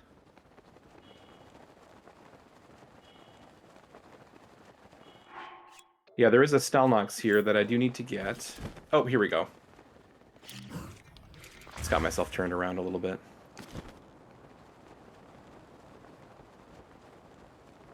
One of the unique things about oh dear, okay. The zoom feature on the bow is that it actually makes it really difficult to shoot below, directly below or directly above where you are. You're kind of limited in your radius as far as that goes. It's a little bit trade-off. Ultimately, the zoom probably offers some nice features when you're trying to hit nice long distance talus or something like that, or hit the eye of a Stalnox, but it gives you a little bit less flexibility to get something that is below you. So you might at times see me aim and not be able to aim at what I'm wanting to aim at, and then have to glide a little bit before making the shot. Yeah, the zoom is actually a necessary evil. Like the reason you'll notice, like we keep saying that these bows shoot 10 arrows. They all come out in a single line. If you've seen kind of any YouTube videos from the time when like this glitch was discovered, you might have seen people shoot like a bow of light and like these 10 light arrows kind of spread out in kind of this majestic fashion. Applying zoom to the bow is actually the effect that makes all the 10 arrows fly in a straight line, and that makes it easier for us to one-shot these bosses. So we trade sort of like a bit more difficulty in terms of like navigating and aiming for a bow that kind of puts all of its power into a single point. It's really fascinating when you think about it, just how many things had to go right for WMC, for weapon modifier to corruption to even happen and to also have as great of an effect as it does. Because, as mentioned, just even the zoom being able to collapse all those arrows into a single line is something that probably was not coded on purpose. But yeah, just the fact that we can even take data from a cooked meal and that it just so happens to line up with the properties, with like the attack up and so on, all of those properties of a bow in order for us to get this weapon it's really fascinating to me that it just happened to work out in this way. Yeah, very fortuitous for speedrunners, that's for sure. Mhm. This I palace I'm coming think up to is another one of those ones where there's it's really high up and it's a specific spot you're trying to hit to wake him up. So it'll likely take me a couple of tries here. There we go.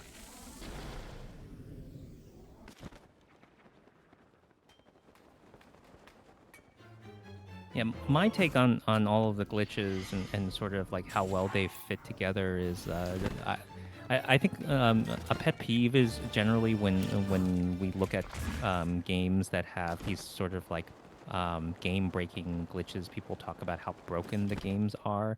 I largely think the Breath of the Wild glitches are the result of a lot of like fairly typical and common software engineering choices. And it's kind of why we can get these glitches without kind of the game crashing. So, well, it definitely is fortuitous that kind of things have lined up so well, but it's also like some of the choices that the devs made in terms of how the inventory is managed, how items are coded and stored, are like fairly typical software engineering choices.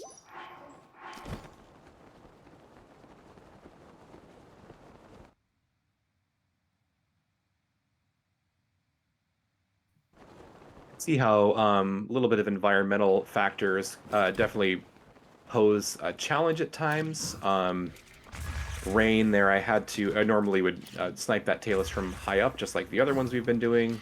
But rain means I have to land and kind of walk all over him in order to get him to wake up. And then rain also has the habit of, or has the kind of tendency to limit visibility as well.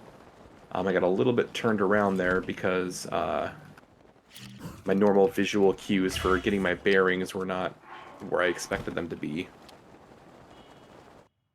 Yeah, in an earlier draft of the route, this was actually a Flores lava branch, but it does very typically rain when you get to this portion, and there are 4 taluses here, so we quickly kind of revised the Flores lava aspect out of this branch to avoid any problems with that.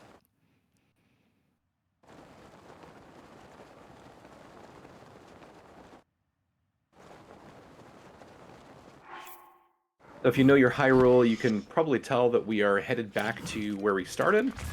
There's one Talus on Plateau. We're going to pay him a quick visit and just want to talk to him. Yeah, we are about halfway through our exploration of the southern half of the map. We'll be heading into Gerudo very shortly.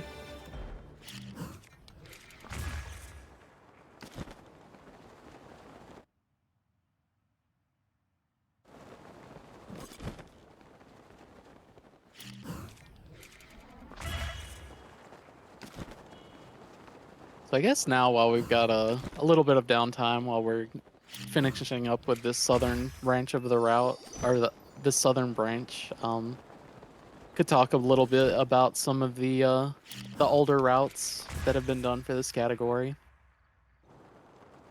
Sure.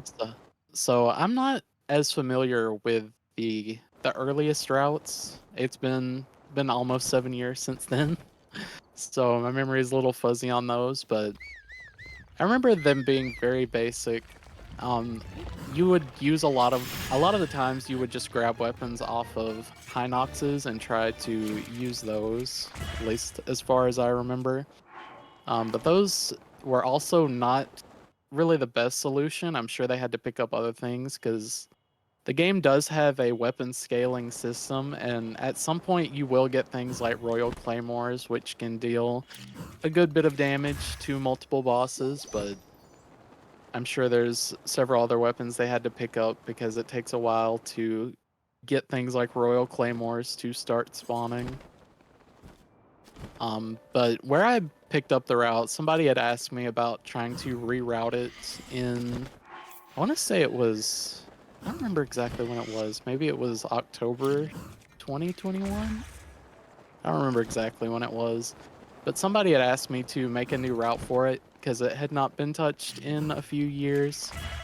And at this point, we had wind bombs and nobody had routed with wind bombs yet. So it seemed like an interesting routing project. Routing is always something that has interested me, and it seemed like a neat little project. So for that route, we didn't have IST, we didn't have weapon modifier corruption. So my solution was, let's go into Hyrule Castle, get Royal Guards Claymores, and get a Flame Spear. and we didn't have IST, we didn't have weapon modifier corruption, but we did have a glitch that let us transfer durability and duplicate weapons. So at 2 distinct points in the run, you would, well, first you would get these weapons. The Flame Spear has 50 durability, and you would put that into this weapon that had 72 damage. And so you would duplicate, fill your inventory to get 8 of them, and then halfway through the run, you would have to do the glitch again and get another stack of 8 in order to get through the whole thing. And as Tal mentioned earlier, that was when the run was about 3 hours long. So even though there is the setup needed through IST with this new route, you can see just how much time it ends up saving with it being already over an hour faster than the previous one. Definitely, it reminds me of how in 100%, you're spending the first hour plus of the run accomplishing very few of 100%'s actual objectives, and it's all spent on prep and gathering materials for making the rest of the run go very much more quickly. Kind of a similar concept at play here. Mhm.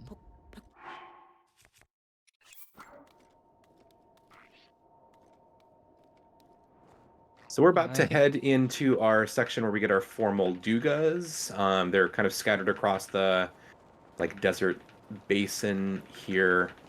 Those ones are super easy because they have gigantic bodies that are very easy to hit. And they don't really have to be woken up the same way taluses do. If you land a bomb arrow shot anywhere in their vicinity, they're going to jump high up in the air and offer you a nice generous target to hit.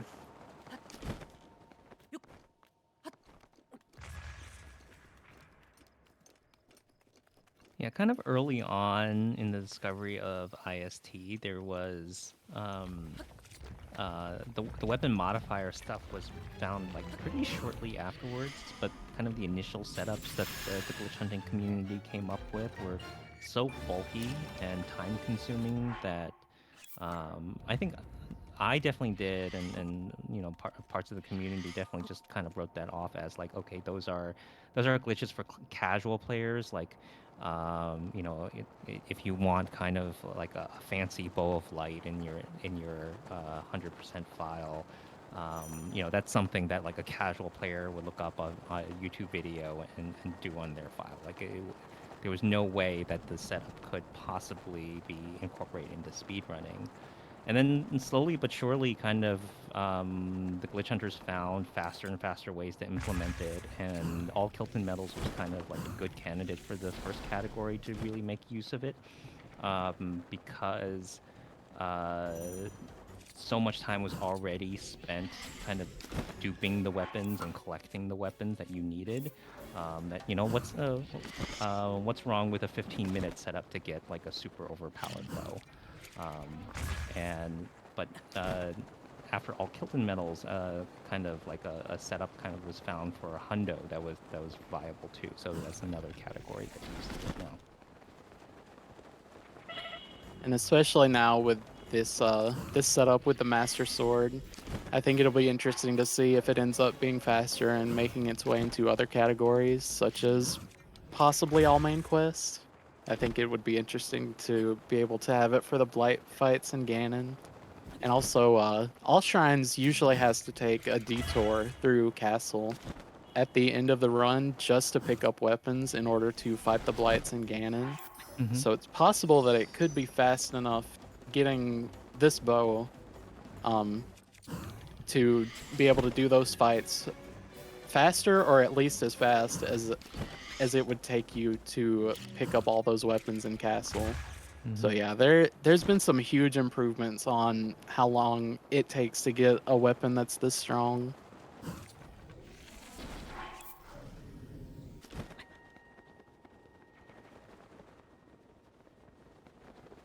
So I've And sort heard of some folks argue that glitches that are this powerful make the game less fun, and I've heard that also a lot with BLSS, that it kind of trivializes some of the nuances that made what in some people's mind Breath of the Wild an interesting game with things like BTBs and tricky wind bombs. How do the two of you feel about that perspective, or are you do you feel like we're losing something with being able to glitch our way into this insanely powerful bow, or are you glitch enthusiast types?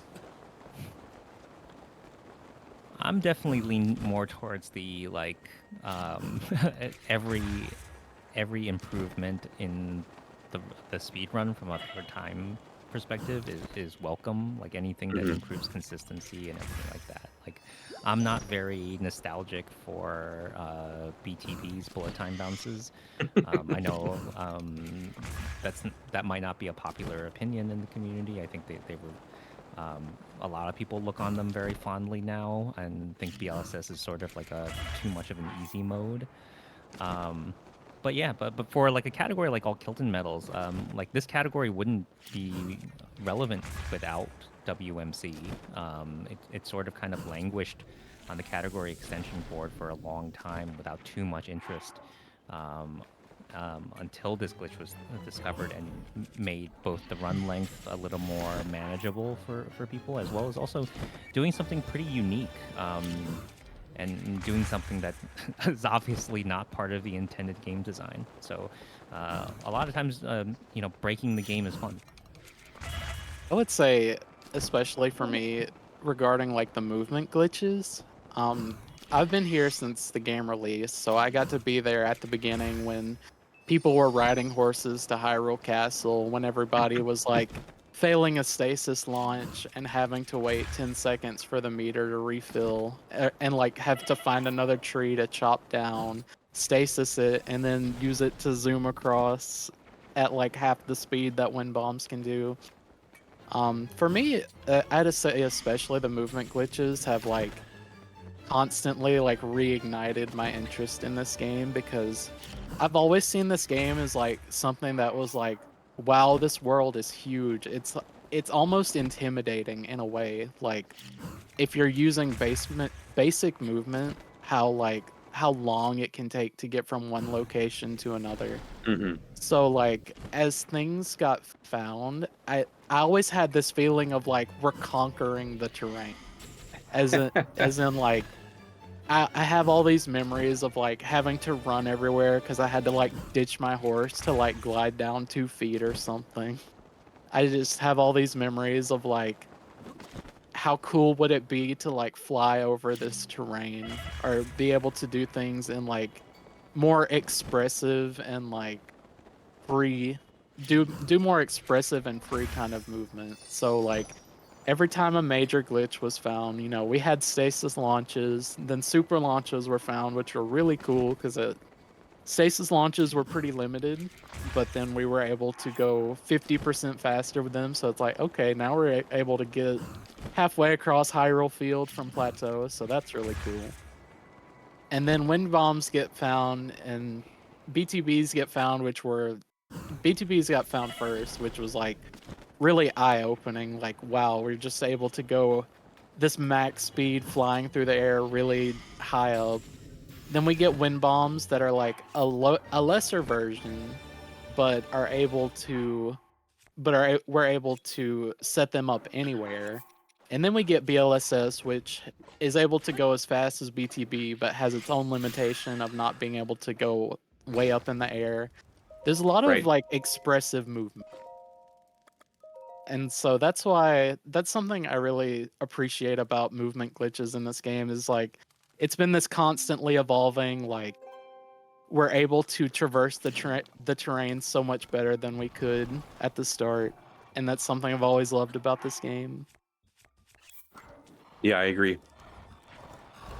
Going back to the run for just a bit, Newborn is setting time of day here, again for some Stalnoxes, but also to set his safe coordinates because he's about to undertake another floor is lava branch. Yeah, I would say for me personally, like wind bombs is one of the big reasons why I got into speedrunning. Like I think playing this game casually, I also had the sense that this map was just huge, the world was huge, and a part of me was annoyed about that because I think it felt sometimes like the devs were purposely limited your movement abilities to make you feel like the world was large. So the fact that your only option for fast vertical movement was Rivali's Gale, which was on a timer. You had to ride horses. There was no like Rivali's Gale that pushed you forward. It's sort of like it felt like the devs sort of handicapped Link a little bit in terms of how quickly he could move, and so the discovery of wind bombs was like, well, guess what? We found a way to move very fast horizontally around the world, and that was really really cool.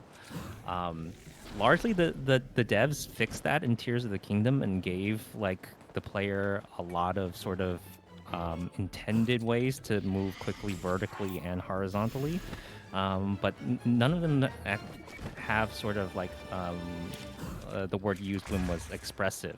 None of them have the same kind of expressive nature as wind bombs. Like um, everything you do about the wind bomb, how you set it up, how you aim, how you turn, it's all very personal. Like I forget who it was. Someone made a video of just random clips of players' wind bombs and challenged people to like identify who the runner was just based on the wind bomb style, and you could actually tell who was playing fairly consistently just by seeing their wind bomb. So I really like that aspect of the glitch.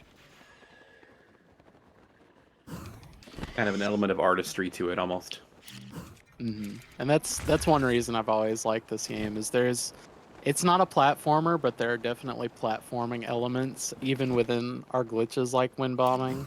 And I've always said my ideal game would be an open world platformer, and this feels like it's hit the closest for me as far as like being able to move expressively.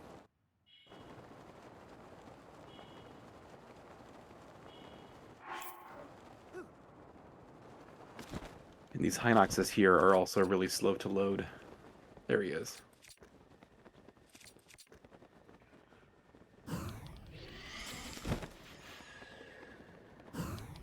While we've been chatting here about some of our favorite glitches and why we enjoy them, we've actually been in a Flora's Lava branch, so you'll see here in a second that we're going to save and reload to return back up to the Gerudo Highland.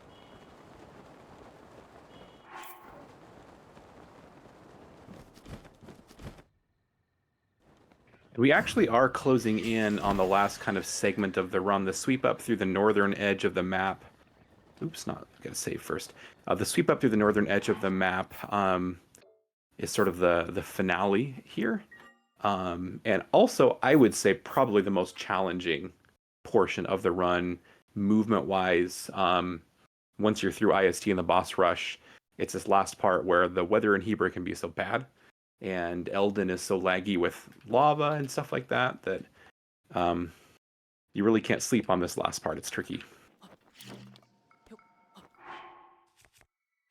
Yeah, you'll see a neat bit of routing here. We're really high up right now in the Gerudo Highlands, and we're going to take advantage of that height to head into Hebra. So we're flying over a few bosses right now, but this area, the height of Hebra Mountain, it is so difficult to get up here any other way that it just makes the most sense to just BLSS straight over here and land at a safe point and then travel back down to get some of these bosses that we're flying over. Yeah, And just you'll see. Oh, sorry. Go ahead. go ahead and finish, and then I'll jump in. I was just going to say we're also going to say the same thing when we head into Eldin, also taking advantage of the height that we have here to make it easier to get into that area as well. Yeah, I was just going to add on that in terms of Breath of the Wild routing, height is definitely a currency, and you don't want to give it up unless you absolutely have to, because even with our movement glitches, gaining height is very time consuming. So anytime that we are high up and we can stay high up and accomplish our objectives from here, we will before needing to lose height. Even with the power that we have with wind bombs helping us get height, um, even then we're having to trade speed for gaining height if we're using wind bombs to gain height into these areas. So, as Tao mentioning it, gaining height or having height is like a currency. So it's best to try to get to high areas first and then work your way down where you can use more speed instead of having to use wind bombs to gain height all the time. Making very certain to ground myself carefully on these rocks here before starting this next slide, because we're going to do a void warp after this next Stalnox, which is right up in the northwestern corner of the map. And I really want to spawn back there and not all the way back where we set the campfire a few minutes ago. Yeah, sometimes you'll land on safe ground, but I don't know, maybe like the game misses a cycle in terms of updating Link's coordinates, and if you weren't on solid ground for long enough, the game might not properly save your coordinates. So just running around in circles just to make sure that the game updates correctly. Looks like we'll be seeing our third unique way of returning to a safe position here.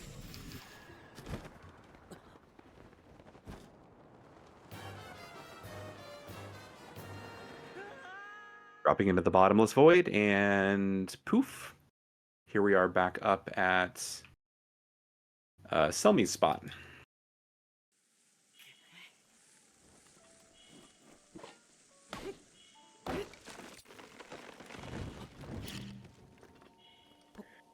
Yeah, I think I would agree. Kind of this next segment, this is also another Flores lava branch. Is probably one of the most challenging, just because the cost of failure is just like so astronomically high. If you got into this point of the run on PB pace, messing this branch up can just kill the run right away. Because if Newborn lands during this branch, the climb back up to Hebra Mountain is really, really long. It's not great. No. No pressure, Newborn. Yeah, right. We actually are getting a little bit fortunate because the weather in Hebra can be really, really bad. It's blizzard half the time. You can't see anything. You're kind of navigating blind based on the compass minimap and your own knowledge of where you're supposed to be. But we were pretty lucky to get clear weather. I would say probably the only saving grace of like this Flores lava branch is that I don't think you can really get rain here, can you? At least it No. seems pretty rare. Yeah. I don't think it rains in Hebra. It snows, but it doesn't rain. And snow, you can still use bomb arrows in the snow. Yeah, for like the few just south of Rito Village, I don't think I've really ever seen rain there either. Yeah, I don't think so.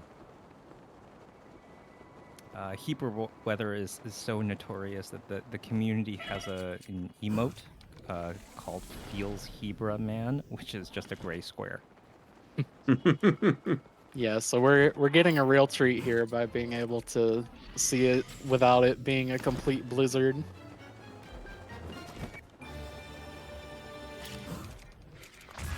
Usually looking at Rito there generates pretty reliable lag, but having trouble getting lag for a good super launch. I'm fairly high, so that probably plays into it, I'm guessing. I think the weather just switched over as well as you were leaving Yeah. Hebra, so now it's feels Hebra, man. The game heard us say good weather and is like, okay, we'll see about that.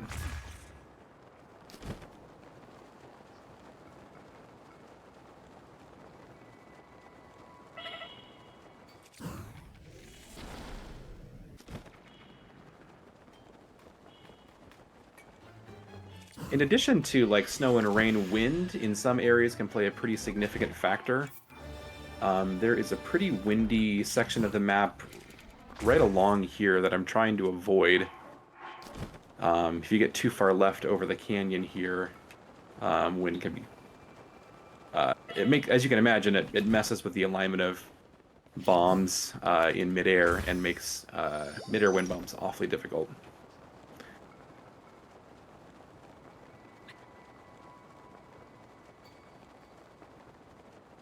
Oh, interesting. Are you going to come back over the ridge to that black Hinox, or have you Yeah, I already done do. that? No, I do this a little bit Hinox? differently than other folks. This just feels the most natural to me. I try to stay really high on the next talus, and then up and it's just 2 wind bombs up and over the ridge to get back to the Hinox. A little bit less crisscross movement, I think. Yeah. That does let you avoid the windy canyon. Mm-hmm. Lets you go around it.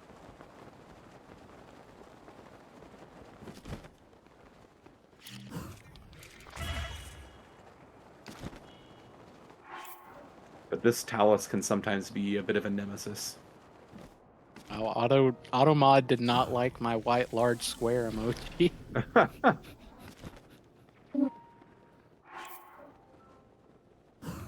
Okay.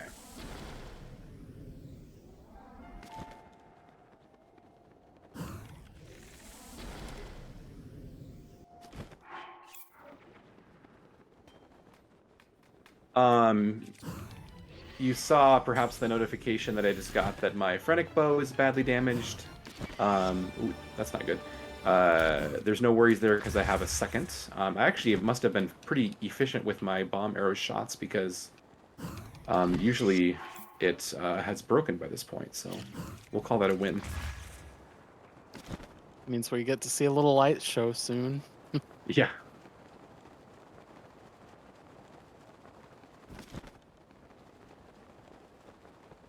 Yeah, I the guess last. Oh, go ahead, Tao. Yeah, we mentioned it's the zoom feature that forces the arrows to fly out in a single line. When a bow breaks, it cuts off the firing animation, and swaps it out for the bow breaking. But then you're not in zoom anymore, and so the arrows are allowed to spread, and you get this kind of fireworks display of 10 bomb arrows spreading out and exploding. Yeah, so you can see exactly how inefficient this would be if we didn't have zoom. All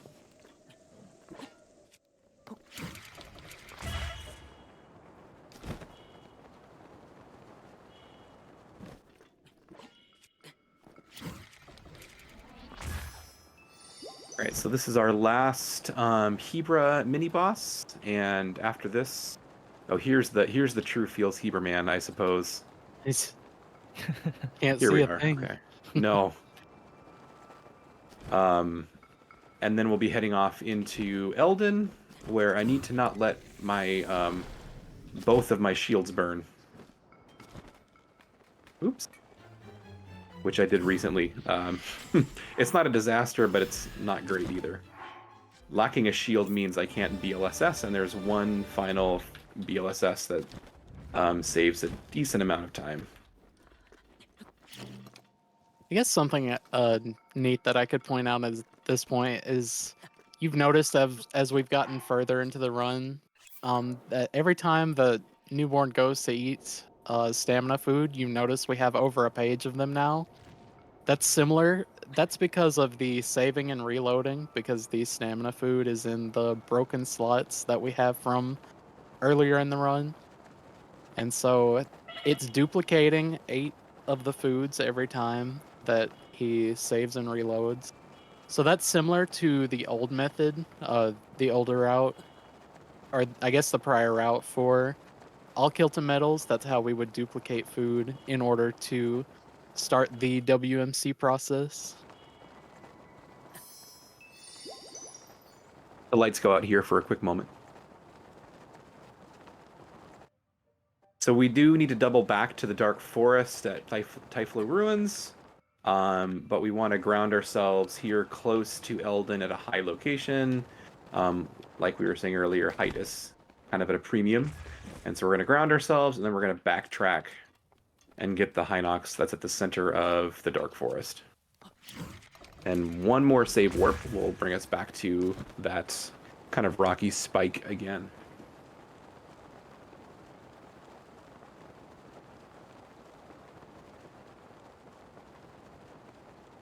Get a fun little cutscene here.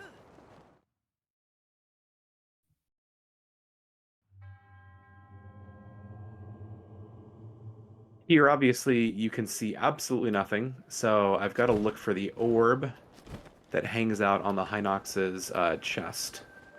I think we see it here, yeah. We see the orb roll away, we know the Hinox has been hit and is dying, and poof, purple smoke.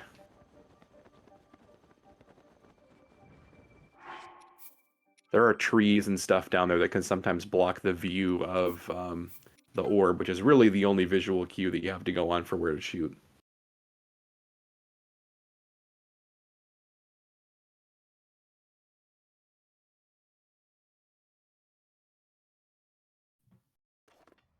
Okay, and off to Eldon.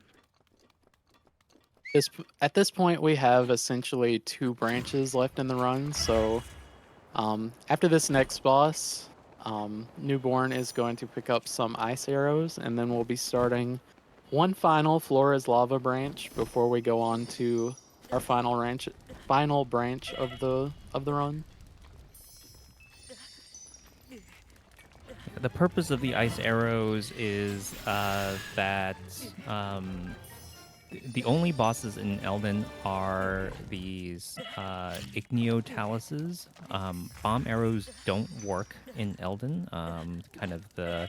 According to the game, the air is so hot that a normal bomb arrow will explode the moment that you draw it on your bow.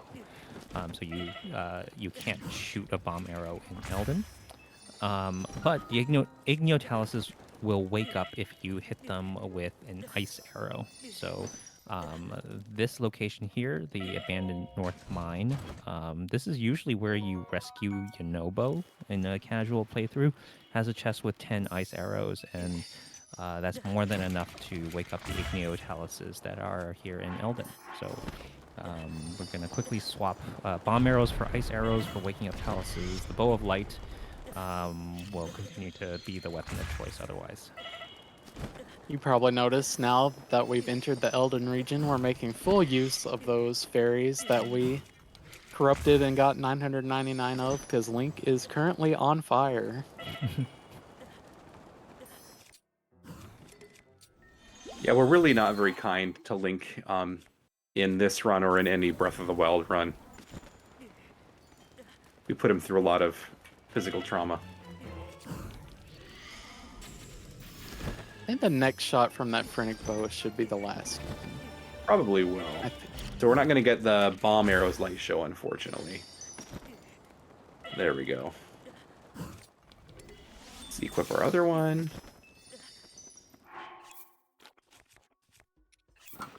Oh. Gotta actually hit it though, don't I? So yeah, you can see the massive spread that the bow would have if we did not have zoom. So if zoom did not collapse the arrows in the way that it did, we'd either be forced, or I guess our option would be we'd have to just get really close to the bosses. But thankfully, doesn't seem we very don't have efficient. to. I think it'd make the Flora's Lava stuff particularly difficult. True.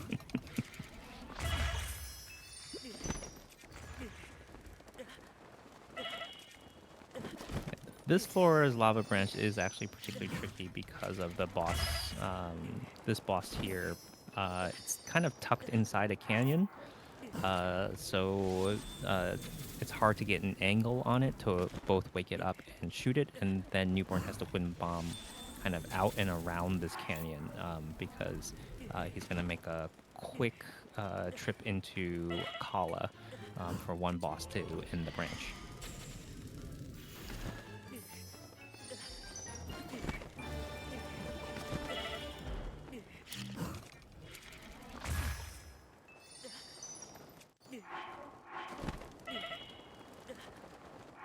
Yeah, I forgot about this too. Us flying by this tower that doesn't exist yet. If you don't activate the tower on the Great Plateau, when you go out and explore the rest of the world, none of the towers will be raised from the ground. But Yeah. any features around the tower that usually are on the tower are still there. So, a Kala tower that's usually on like this little plateau that's in the top left of the screen right now has a guardian that's on top of it, a decayed guardian that's on top, and the decayed guardian is there even though the tower isn't. You can like go up there and stand on the decayed guardian floating in midair. Yeah, I think even the malice that surrounds the base of the tower is still there, including up, on where the like walls of the tower should be. Hmm. Similarly, when we cruised by Woodland Tower on our way to Korok Forest earlier, there's the skull that is on top of Woodland Tower that just kind of is hanging out in the middle of the air. I saw it earlier. Like I saw it when I looked at your run yesterday too, but I'm like, oh, the tower just hasn't loaded in. Yeah, nope. Forgot that it's not there. All right, so this is our last save warp. We are entering our final branch of the run. We might even still make estimate, even with all of our issues earlier. Although, of course, with the use of backup files, the run would not be admissible for leaderboard purposes, but it's not really what we're here for. Yeah, so Newborn can breathe a sigh of relief. He can land safely anytime he wants. No more lava, except for the lava in Elden. The literal lava The surrounding us right literal now. lava. Yeah.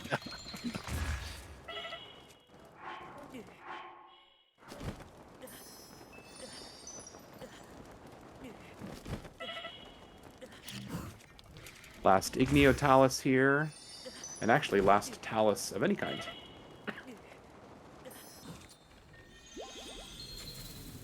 Right, so it's this Talus and 2 more Hinoxes and 1 Stallnox, and then Yep. we'll be at the ending. And then we pray and hope that I'm pretty sure we didn't forget any, but did they all get killed properly? We have to kind of pay attention. It's sort of unique in that in some other categories of this game, you have a quest log that keeps track of your progress and completion of the objectives, or you have the map percentage counter, which Hundo runners are checking at every warp to make sure they haven't missed any locations. But we have nothing to check whether we've gotten all 84 of the mini bosses, other than going to Kilton and saying, "Hey, did we get all of them?" And you hope the answer to that is yes, because if the answer is no, then it's basically run dead. Yeah, I would say that's the one flaw of this game's tracking system. It does a really good job at everything else, especially like with as numerous as Koroks are, you still at least get the icons on the map to try and figure out which one you've lost. But for bosses, it can be pretty annoying because the only way that you can see which ones you have or haven't defeated is to go to each one of them individually and look for the little star that says defeated.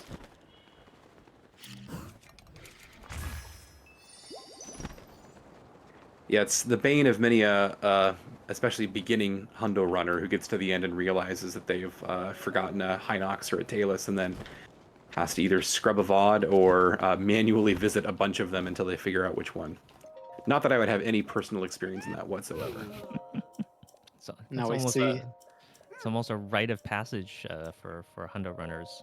But yeah, here's Kilton. Bloom, were you gonna mention? Yeah, I was about to say, here's our main character of this speed run. So first we have to speak to Kilton here because this is the initial place where you have to meet him. But then he'll start appearing at different areas, usually close to towns across Hyrule, and there we can speak to him again and be able to get the medals. You've picked up a monster part, right? Just I double did. checking. Okay. I got a toenail from a Hinox. Okay. Yeah, that's one little prerequisite before he'll give you any of the medals. You have to sell him a monster part for the text option to show up. And that is an easy thing to forget. So we're going to kill our last mini-boss here, a Stalnox wandering out in the middle of a rainstorm, and then we will be coming up on time. Probably about a minute to a minute and a half from now. Yeah, I think I recall someone joking in chat when Newborn had defeated Dark Beast the first time that he was vastly underestimate, and this is one of the few categories that doesn't end on killing Dark Beast and reaching the credits. That's actually just a prerequisite step we need to take, and time will end on obtaining the final medal from Kilton, whichever one that is, and that's just timed at when the item text box pops up. So a bit of a kind of an anticlimactic ending to killing 84 mini bosses, but It is. yeah, the Kilton medals serve as sort of a simple verification for us that yeah, indeed, all of them have been killed. All right, so here's our guy again. He wants to talk to us a little bit about his business, and then we can exchange for Mon. Then, of course, he's got to tell us about each type of mini boss before he will tell us whether we've beaten all of them or not. The suspense. I know. Any prages in chat? So he's going to explain to us the Talus, the Hinox, and then the Molduga, and then we get to find out. Okay, moment of truth. Okay, we've got our Taluses. There's our medal. We'll be coming up on time here in about 10 to 20 seconds. We've got all Hinoxes, and Moldugas are easy because there's only 4 of them, so we should be good.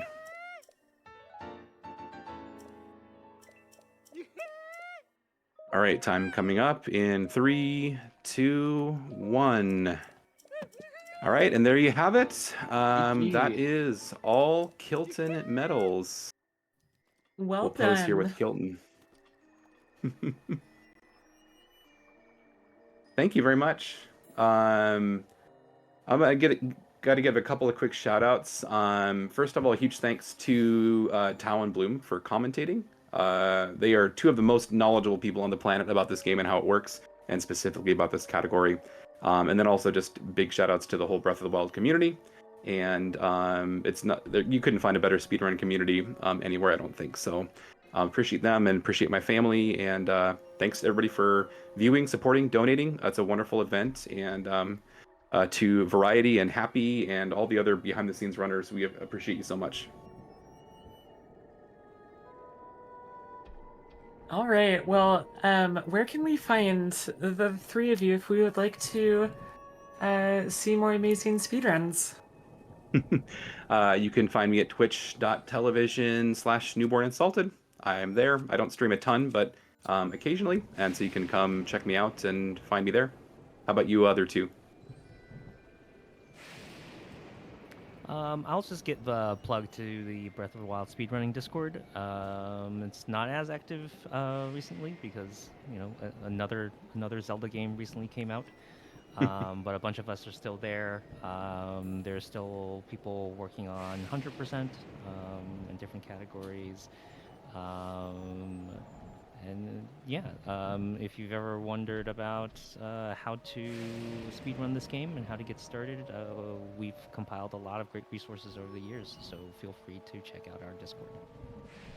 Yeah, I'll just echo the same as Tal. If you want to check out the Discord, lots of resources there. I've always been very happy to be part of this community and watch it evolve over the years. And I guess I'll give as Tal mentioned, 100% has been pretty active lately. We have several Chinese runners that have been running the category after some recent changes. But also want to give a shout out to Bings, who's recently made a new tutorial for the new start of 100%. So yeah, I'd say that's worth checking out. 100% is really cool category for this game.